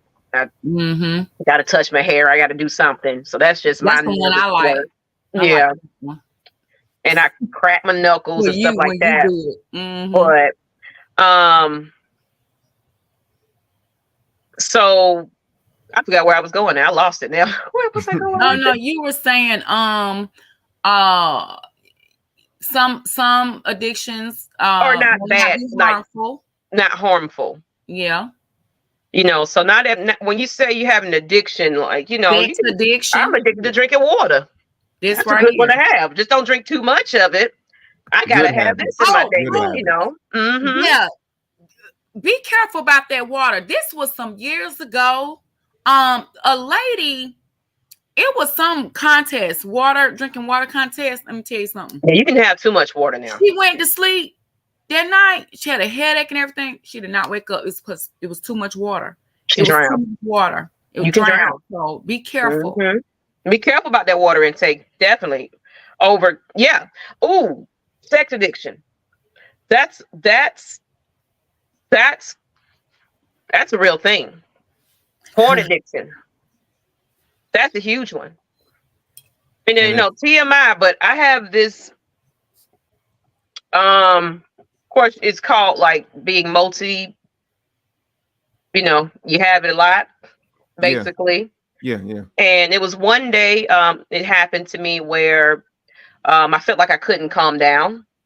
It was almost getting to the point of frustration. And of course, when I read up on it, because I cried and everything, it was just like, what is going on with me right now? I just went into this boo-hoo cry, and it just took over my body. And at that point, it just didn't feel good. It was just like, what's wrong with me? And I looked it up. And it's triggered by anxiety. Look it up. There is a sex addiction where it's triggered by emotions and, your mental, all of that balled up into one. And then just that sensation from what it is. That's why some people, they have disorders where people do it too much, where it affects them so bad, where it's like, I don't even want to feel this anymore. Everybody else, ooh, that's a good feeling. But sometimes it can be irritating. It can be really, really, really frustrating. And that was one of those times for me. And it's happened like a couple of times like that, where it was like, I think I was drinking and, whatever, but my body was overstimulated. Is that what it was? And I felt like something come over me that was just different. And I was like, I was having an attack. And it was scary. It was like, what is going on with me? It's like, I should be enjoying this and I should be feeling this, but I can't calm down. This is weird to me. So to me, that can be traumatic as well. A lot of people don't know, it's a rare thing, but it's something that happens to me when I'm dealing with a lot of emotions and things like that at the same time. And of course, I get to drinking and get into that moment. And of course, feeling great for the most part, but then you get too stimulated. And I've been too stimulated before, non-sexual as well, where just the weight of the day and everything else. Then I started not sleeping. I had a lot of caffeine in my system, and that same feeling came over where I was circuiting out, where it almost felt like I was having a heart attack, but it was something going on where I just like, something has happened to me where my body couldn't move and I was shaking like this. And I had to do my research on it, and it was just like, yeah, that's a lot of your lack of sleep. Your body reacts to how you treat it. If you're not in the best place, in the best mood, you're doing too much, you're not sitting down, you're not resting, your body will tell you that. Yeah. And it will shut you down no matter what you're doing. Yeah. Yeah. No matter what you're doing. It does. It does. You want to know what I like about y'all stories and something that I picked up on? You can kind of relate it to the topic for tonight, but basically you women on here are finding what's wrong, like on the internet and stuff like that. Other people are just they're just kind of just dealing with it. They don't know, like you said, they don't know how to deal with it. They don't know how to go search on the internet or find help, right? Same thing with, like, you know, since we talking about sex addiction, porn addiction, right? It's so easy to access that stuff now. Heck, it's on freaking Twitter. That's how easy access it is. I think that's the main problem with the whole thing. Most of the stuff that's getting put out is so easy to access. So when people want to learn how to stop, people don't, you know, go to a friend, or they don't have that friend that can tell them, hey, like, you know, you might want to like fall back a little bit or check on yourself because something's not right about you. But y'all finding ways to actually look stuff up. And I think that's the problem with this, you know, I ain't gonna say this generation, but just everybody that's dealing with something. They don't know how to, you know, just sit and actually think of like, okay, maybe I should go seek help or try to look this up and see if anybody else is going through it instead of just dealing with it. And I did do a, you know, of course, I don't believe in all those little quizzes and surveys, but, you know, they ask questions like, okay, what do you do? What do you like sexually? You know, how often? This, that, and the other. How do you feel when you don't? Yeah. And there was a time where, you know, my ex-husband, I guess he wanted to go into this spiritual journey. You know, I ain't gonna go too deep into it, but he wanted to withdraw from what we were doing after a while. And it was like, wait a minute. And I had a whole fit about it. I was really upset and hurt that wasn't about to happen. I was like, hold on, how you gonna start this off and then you take it away from me? And he said, oh, you over there crying? I said, yeah, I'm crying. I'm upset. It affected my mood. So can you imagine somebody that's really, really, really addicted to it? You know, they're not gonna, hey, my mate ain't gonna give it to me. I'm gonna go over here and get it from somebody else. At the same time, when I was younger, high school, my innocence got taken away from me. I'm a grown 40-year-old man. And guess what? I was out in those streets. I started skipping school. I started having sex. You know, and that made me feel good. It made me feel like I was wanted and liked. But that wasn't the path I needed to go either. I felt empty after that. Like, people are just taking advantage of me because I'm just, hey, here you go. But the reason why I was doing that, because I felt that that person took something from me that I couldn't give to my next person that I truly cared about. You just took that gift away from me.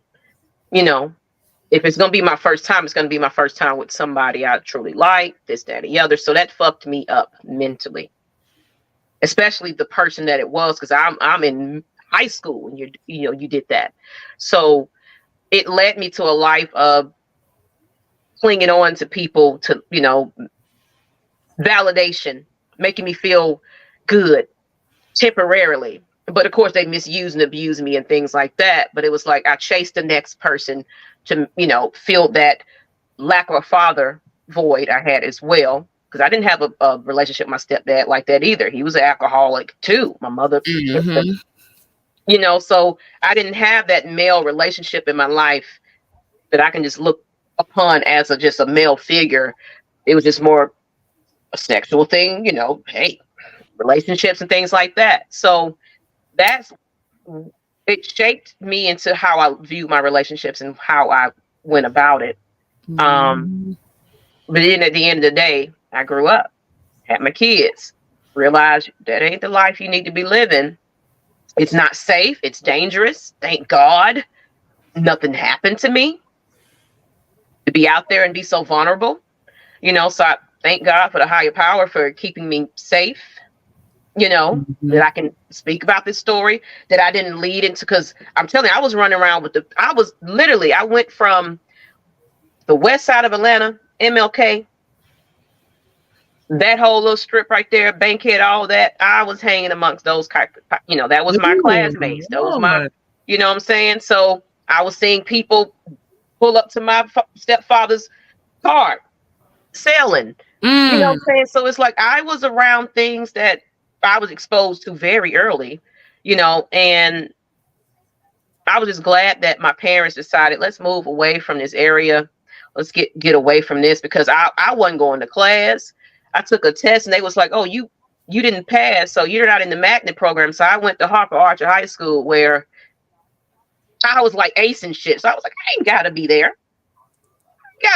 So I was never in school. It was a MARTA bus right there in front. I was over there at Greenbrier Mall. Dang. And I could walk from home from school. I should have been your friend back then. We're going to class, Maggie. We're not. No, my sister she was like, I can't do it. So I was always cutting class on my damn That own. would have been, well, then I would have been their friend too. Like, I did it one time. I was scared and I told them myself, and I was like, I can't do this anymore. But, and I was just like, whatever. Because like when that happened to me, I didn't value life anymore. I didn't see what my worth was at that point. Well, so it was like, well, shoot, I ain't got to go to school. I ain't got to do nothing. Yep. But something in me changed. I guess whatever happened, I had to change that. Yeah. I thank the Lord that I was able to do that, and I can tell my story. You might think, oh, Miss Maggie is so sweet and lovely and stuff, but no. I'm having shut up.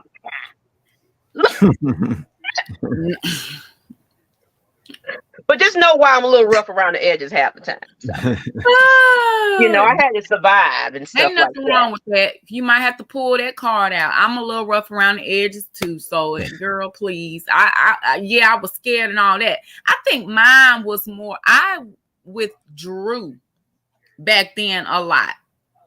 You remember I told you I was more of the. I went to school and the class and all of that. Mm-hmm. But, I was having some dad issues. My parents went through the divorce and everything, but mine was more of like withdrawing. I had my friends, but still it was, I still felt lonely. You isolate yourself. Mm-hmm. And I didn't feel like I belonged, because I felt like my issues and the things that I was going through, nobody understood. Nobody could understand. Nobody saw it. Nobody was trying to see it. So I just felt like I'm in this world all alone. You know what I mean? So even though it may have appeared that everything was going well, it really wasn't. And that also carried on into adulthood, which caused I got to have some wine. I told this story before last season. My kids knew when it was time. If I was saying I needed to go to the store, they know, she about to go buy a bottle of wine. When Daddy goes to the store, Daddy's buying the groceries. You know what I mean? Now, it wasn't to the point where if food wasn't in the house, but I'm going to get that wine, but still, you know what I mean? When your other half has it covered, you're like, okay, I'm going to just get me some wine or whatever. But like you said, Maggie, something happens. Now, the alcohol didn't go away until about 4 years ago, because I was functioning. I mean, red cup going to work, and it was like nothing. I wasn't getting drunk or anything, but at the same time, that was part of me exercising a lot, because I was afraid of that alcohol doing something to my liver. So you're doing a bad habit, and you're trying to right. I was the alcoholic that's going to go to work, make that green drink, exercise. And it might sound crazy, but I was, I'm telling you, like, because you knew that, okay, the alcohol is not good for your body. So let me go work it off. But so it's like a relief, like, okay, That's like people that overeat. You know, they'll overeat and overeat. Okay, well, I'm gonna go to the gym tomorrow because I'm just gonna burn this off. But it's like you're not putting good choices in your body at the same time, though. Yeah, you're working it off, but it's like, but you just had about 20 million calories, fat and sugar and everything else. Then you go, oh, I'm gonna work it off, and it's like I ain't losing no kind of weight. I wonder why, Jacob. Trying to compromise, crazy. But it's the mind, it's the mentality. That stuff is hard. That's just like with drug addicts. When we see them, I was talking about intervention. Oh, you know, just stop like that. It's not easy. It's definitely not easy. It is a process. They might go through what is it? A relapse over and over again, maybe 5 or 10 times before they're over it. And some people, they just don't make it, and they, you know, of course, the worst happens, but it can take a lot because it's not easy. And let's get into how to overcome addiction now. We got 5 steps to quitting for those that are in the chat and you're dealing with some type of addiction. Like we said, everything that we on that list, video games, porn, anything is whatever you are dealing with. These are ways to kind of quit it. But the only thing about it is we can give you tips and steps all day long. But if that person doesn't want to quit, and one thing about it, y'all will have to remember, you can't save everybody. They have to want to save themselves. You can pay for all the rehab, all you want. All they're going to do is get right back into their friends and start again. But this is the first one. Set a quit date. So it might be helpful to choose a meaningful date like a special event, birthday, or anniversary to say just stop. And I used to smoke cigarettes. In order for me to stop smoking my cigarettes, it was used to be when I was working from home and I realized I was like picking up packs like this and just at my desk talking to people. What? Yes. Like every, you know, how can I help you, ma'am? Picking up another one. Yeah. So anyway. All right, then, because I was like, and next thing you know, I don't smoked almost a whole pack just sitting there on the phone. I'm laughing because I can't picture you doing that like that. Oh my God. I had to quit it. But what I had to do, though, when I realized when cigarettes started going up in price and everything else, I was like, I can't do this anymore. I said, I went cold turkey. Cut it off. I just said, you know what? I'm not going to buy another pack. Them prices them prices made you say hell no and rethink. Hell no. Hey, something worked though. Yeah. So set a quit date, you know, or just cut it off cold turkey. Some people can't do that because, you know, some of the harder things you can go through that withdrawal, but change your environment is number 2. Remove any reminders of your addiction from your home and workplace. For your workplace with your glass of wine. For example, separate from those who would encourage you to be involved with the objects of your addictions like drug, alcohol, or your behavior. So some people, man, you used to get down, and what are you doing now? And they can't get the fact that you're trying to change your life. Right. If you are trying to quit drinking, get rid of any alcohol bottles, openers, wine glasses, and corkscrews. If you're trying to quit gambling, remove any playing cards, scratch tickets, or poker chips. Also, don't let other people use or bring reminders of addiction related to your substance or behavior, use in home.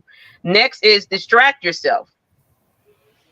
So redirect that bad habit and says, instead of giving into an urge to use, come up with alternatives activities. So such as going for a walk or calling a friend or family member when you're kind of feeling that need to go pick something up. It's like, oh, I feel it. Let me call somebody. Let me go walk. Let me do something.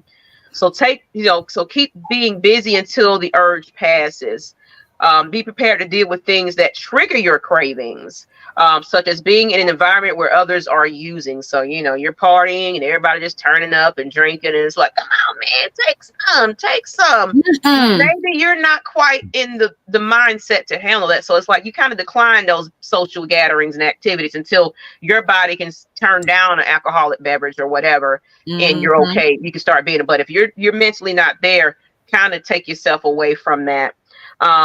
2 last ones, but review your past attempts at quitting. So if you tried it before and you knew what it was that got you to relapse, think about that. Think about what worked and what did not. Consider what might have contributed to relapse and make changes accordingly. So think about what did work, stick to that. And then also have a buddy that you can speak to and, call on. It's like, man, I almost picked up that blunt. Man, I shouldn't have done it, And then don't feel bad if you do give in. It's an addiction. You are human. You missed the way it made you feel. And then, of course, some people go through that withdrawal, and the withdrawal can be a little too intense. So it's like, shoot, let me shoot right back on up. That made me give my pep in my step, but it's not good for you, but it's just what they remember, Yep. And last but not least, create a support network. So talk to your family, your friends, and ask for their encouragement and support. Let them know you are quitting. So, speak about it vocally. That way they can kind of help you along the way. They're removing things away as well, or they're altering how they approach things. So it's like, you're not an alcohol, you're trying not to be in alcohol. It's like, you know what? Let's do some things that doesn't require an environment with alcohol. Let's go to a nature trail and walk around. Let's do some fun things that doesn't require alcohol. And leave a cup at home. Don't go on that nature trail with that drink. Yeti cup. If they use your objects of addiction, ask them not to do so in front of you. Like I said, if you buy drugs, you should consider telling your dealer that you are quitting. Ask your dealer not to call you and not to sell you drugs anymore. Of course, I don't believe that's going to work. Man, come on. I got the good stuff. Okay. What you got? That's the textual form. I don't believe that really works. Because it's like, man, I can give it to you for $5. Like, don't call. What? I said, don't call me no more. I said, but hold on. You said $20 though. No. So you see how that works. Don't call that dealer and tell him you quit. Cause he gonna see. He gonna try to finesse his way back. He gonna try to finesse. Man, come on, man. You're my best customer. Or I'll give it to you for this, and then charge everybody else that regular top price or whatever. Tell the, like Maggie said. Tell them, don't call me no more. Block them. Put them on block.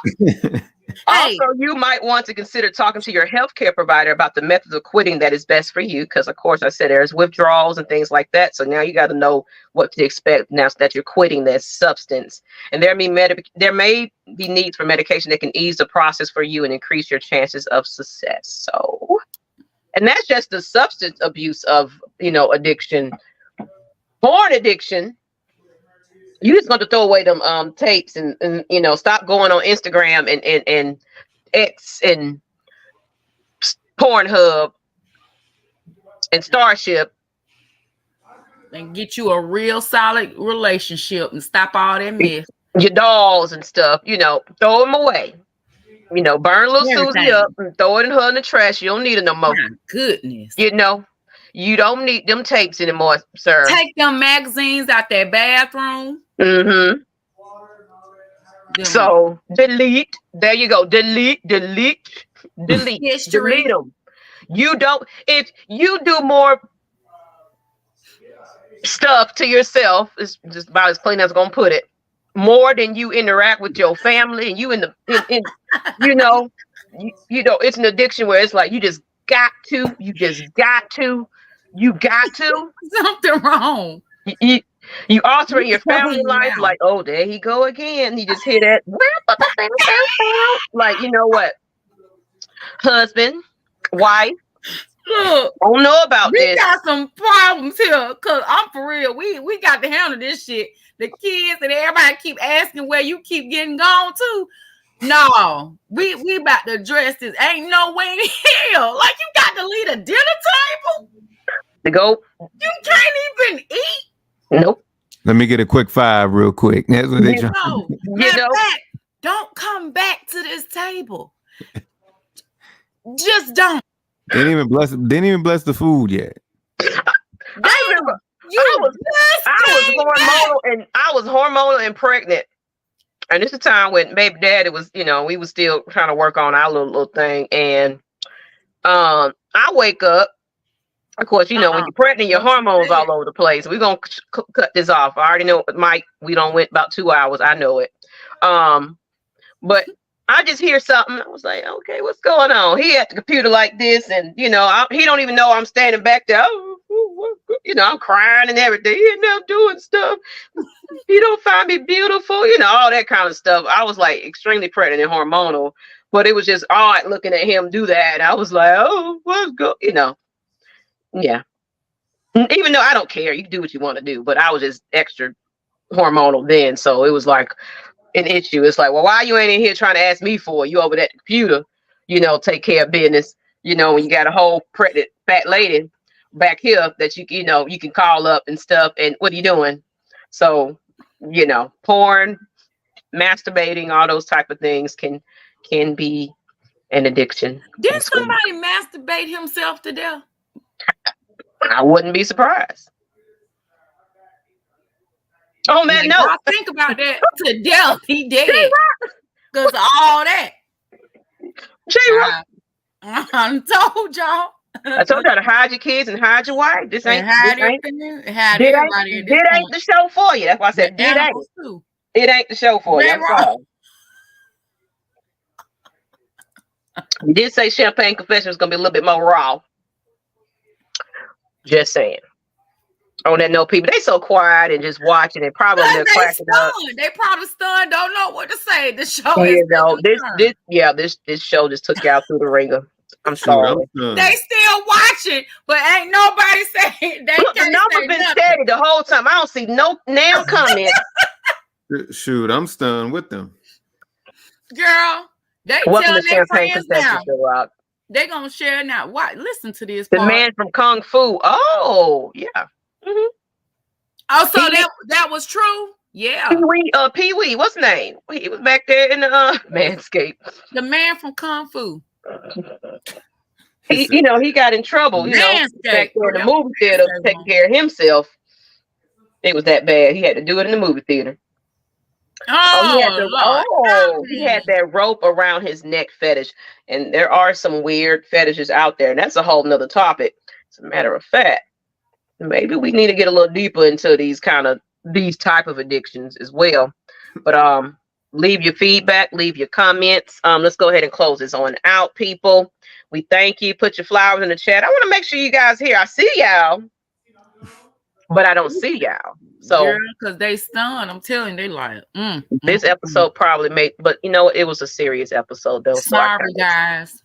I kind of expected that it might have triggered some feelings, some addictions that you might even have yourself, that you're not recognizing that you have, or people have told you have a problem, but it's like, I don't know, whatever. I'll deal with it because that's how I cope. Mm-hmm.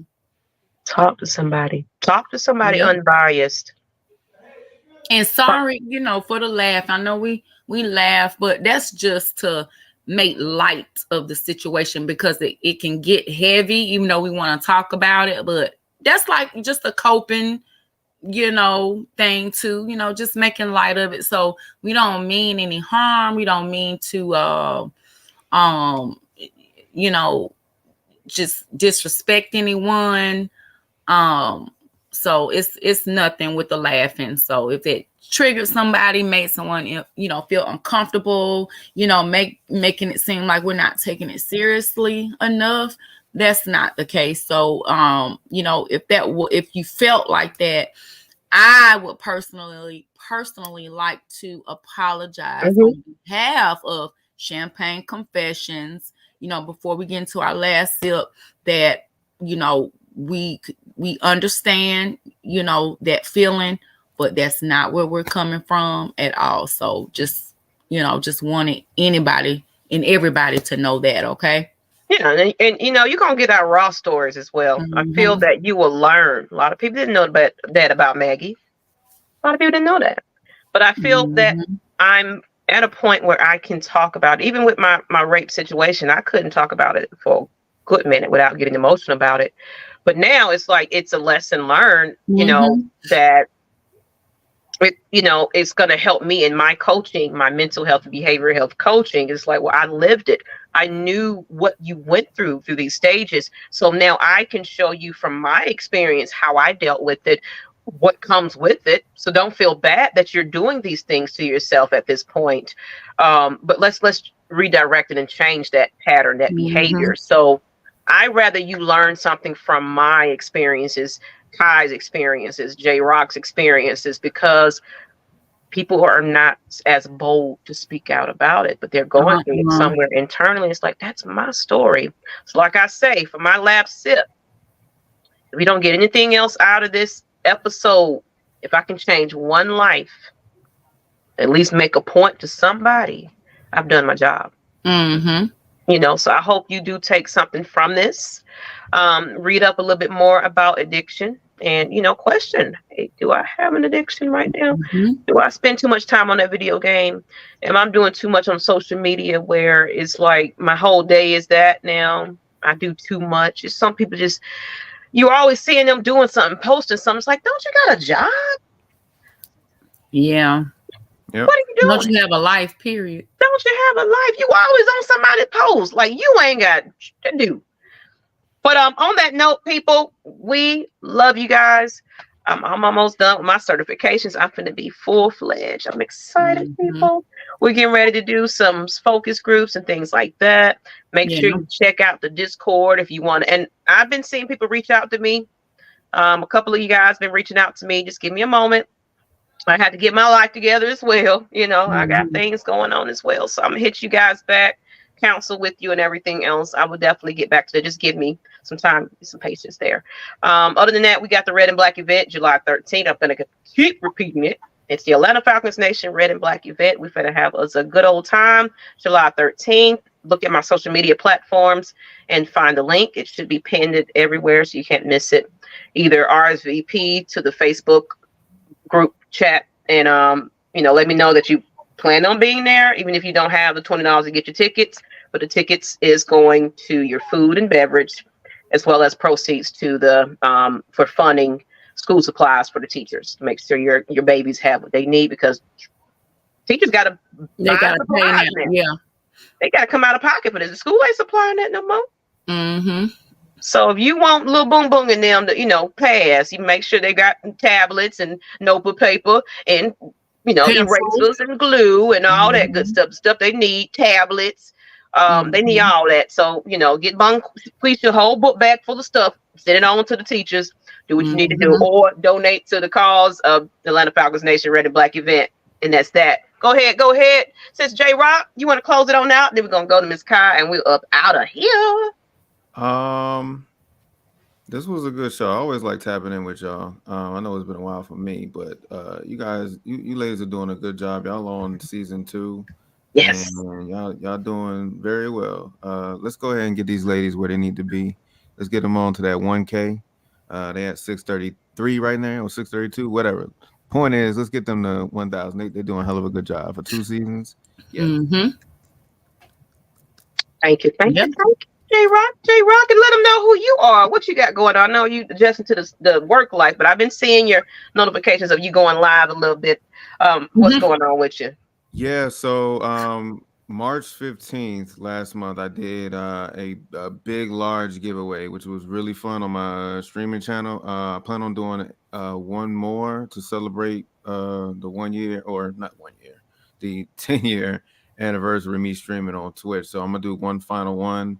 And then it'll just be, you know, just regular streams. But I'm starting to get into the loop of me streaming again, even though I'm not at like my desk setup. That's what's kind of throwing me off. So yeah. Oh yeah. You did have like a little whole setup. Yeah. Right. So, so when I moved, I had my whole setup. So me like being in a room like this is kind of like, I kind of don't have the motivation to stream as much, but it's like, okay, I got to give these people something. People subbing. I got to do this. So I'm celebrating, you know, once again, 10 years streaming on Twitch. Like I said, I started this thing when I was 20. So here I am still doing this. This thing was a hobby to me. And then now it's like, oh, it's a regular thing to me. So that's what I've been doing. I've been kind of hanged up with that work, you know, dealing with stuff with gaming, and hosting like, you know, fighting game tournaments here and there. So I got my hands on a bunch of stuff going on right now. So I'm kind of in and out, but I'm here. But I appreciate y'all as always for having me on. We appreciate you to join, and you know, because I was over here solo dolo for a minute. I was like, we gonna do this thing because I want to talk about it today. And Miss Kai, let's go ahead with your last sip.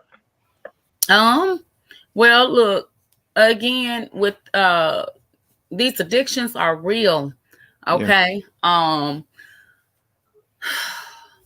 get the help. If you need the help, get the help.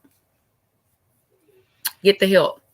Whether it's just talking to a friend, you need a professional that you need to talk to, depending on how serious or how complex your issue is. Get the help, because what you don't want to happen is, that addiction leading into another addiction, and then, on down the road, it's too late, right? Yep. Yep. And you don't lost your family, your friends, all of that, right. Your health. And think about them, how it's making them feel to just sit and watch, knowing that they can only do so much. Because think about it, you can't control another grown person. You can't want things for another grown person. It's up to them. So that's hard when they're having us just step back, sit back, and just basically watch you waste your life away. So I think that's key, and I think that's important. And I believe that if you want to overcome something, you can. It's no such thing as I can't. I don't believe in that, because you can if you want to. I was running a little behind because, like I mentioned really quickly, one thing that I'm going to put first are my children. I don't care, that's just me. I'm a mom first, that I wanted to be a mother, and I'm going to support my kids. They have a lot going on, and I'm going to be there to support. I have a 13-year-old daughter that's transitioning into high school, student athlete. That's I wouldn't say stressful, but it's things to consider, especially when, you have your coaches. It's not just about sports. It's about academically. They're getting them prepared to support their student athletes to get them to the next level and be successful, right? So it's certain things that we have to meet about and put into place ahead of time. We're not going to wait until they get there. We're doing it now. And so we've been busy with that. So please forgive me, y'all. I'm doing the best I can. At least I'm showing up, but that's important. But with that, we are working with sports and mental health with youth as well. Even with support with parents, because it's hard. Every day I'm on the phone with other parents, especially with their first time, with, being, dealing with AAU and all the stress, I just got back in town yesterday. Well, just got back in town yesterday. We were gone from last Thursday until yesterday. Good vacation and everything, but it's a lot of stress that can come behind it, mentally and physically. So just talking to other parents and talking to the kids to help them become great athletes, because being a great athlete is more than just your skill, what you're doing on the court, what you're doing on the field. It's about your sportsmanship, your attitude, how you're conducting yourself. And these kids these days are having to go through a lot. And we're talking about addictions here, because this is what we want to prevent. Okay. Mm-hmm. We want to, it takes a village. So I'm going to expect more than just myself and their dad to come into this village and help me show my kids, help set them up for success, even if it's mentally, right? We want to try to avoid them turning to these addictions because, I didn't perform right. I'm going through some adversity and I don't know how to get through it, because it is that pressure, that pressure of being adversity. Sometimes they get it too pressured about being the perfect athletes. Exactly. They didn't become number one in that, race. So, you're feeling bad. Mm-hmm. So it's like the peer pressure of that. And so having a community around them, it's great, to have family involvement in that. And then your community that surrounds it, your friends and everything else, encouraging each other, because you're not going to have a good day every day.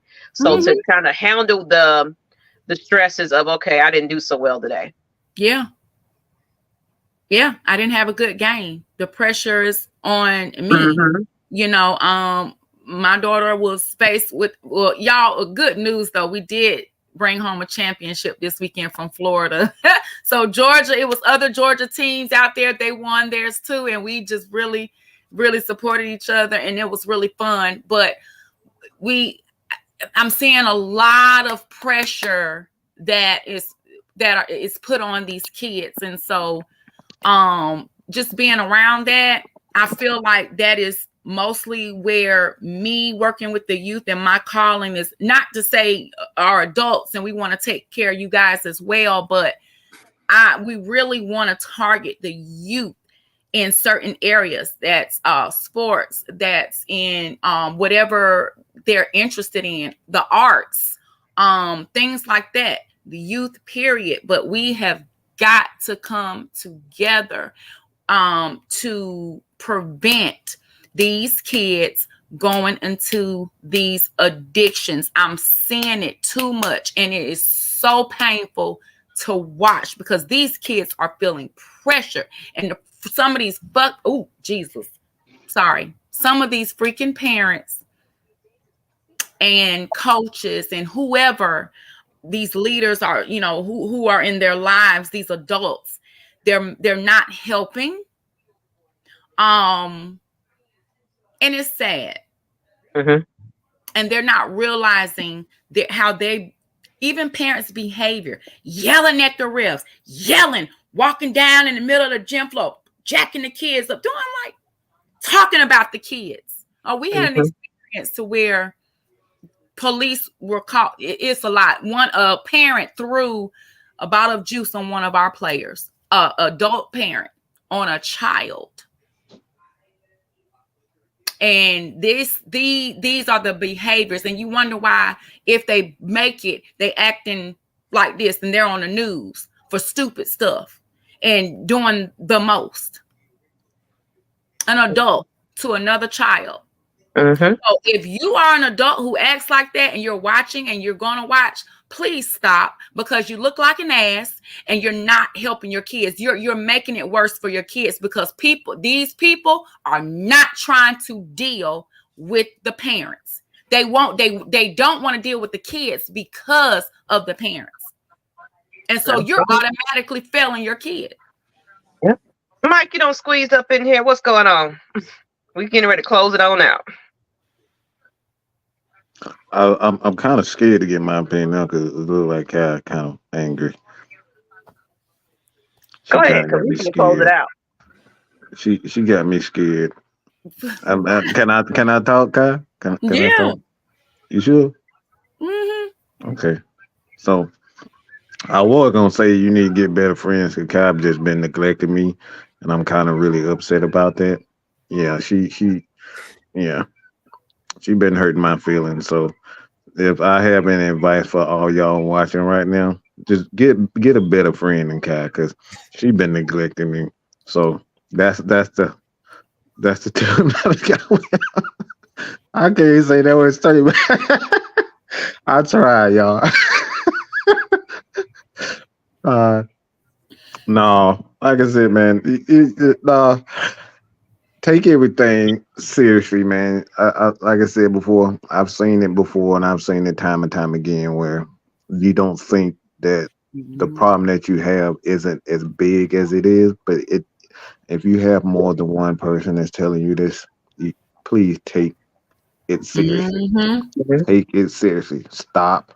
Don't be stubborn. Don't be egotistical. You have a problem. There's an old adage that says, if more than one person is saying it, then you need to take it seriously. Stop it. Stop yourself. You have a problem. Yeah. Yep. Some people just need that good friend to kind of like, all right, friend, I think we both need to go to rehab. You know, like sometimes it might be where that one friend like, look, we're gonna go together. You know, hey, I'm sick of feeling like this in the morning. I think we need some help, friend. You gonna come with me? Sometimes it takes a pack. Yeah. You know, Kodak Black was just saying that he was on opioids and things like that. Real bad. Now he's starting to cut it down. He's starting to feel a little bit better about himself. So it's going to take some of those celebrities to come out and be like, okay, I'm tired of drinking lean. I'm tired of doing this. I'm tired of doing that. I need a better life. But on that note, we've been going for 2 hours and 10 minutes. I've been trying to close this thing since 1 hour and 30. But of course, I'm not gonna say a word. But those big topics, it gets really real, and you know, people and for folks to still be here is appreciative, and we love you. Share this out, you know, subscribe, rewatch if you missed it. We appreciate you. But we're gonna get up out of here, people. And good night. Good night. Love y'all till next week. Good.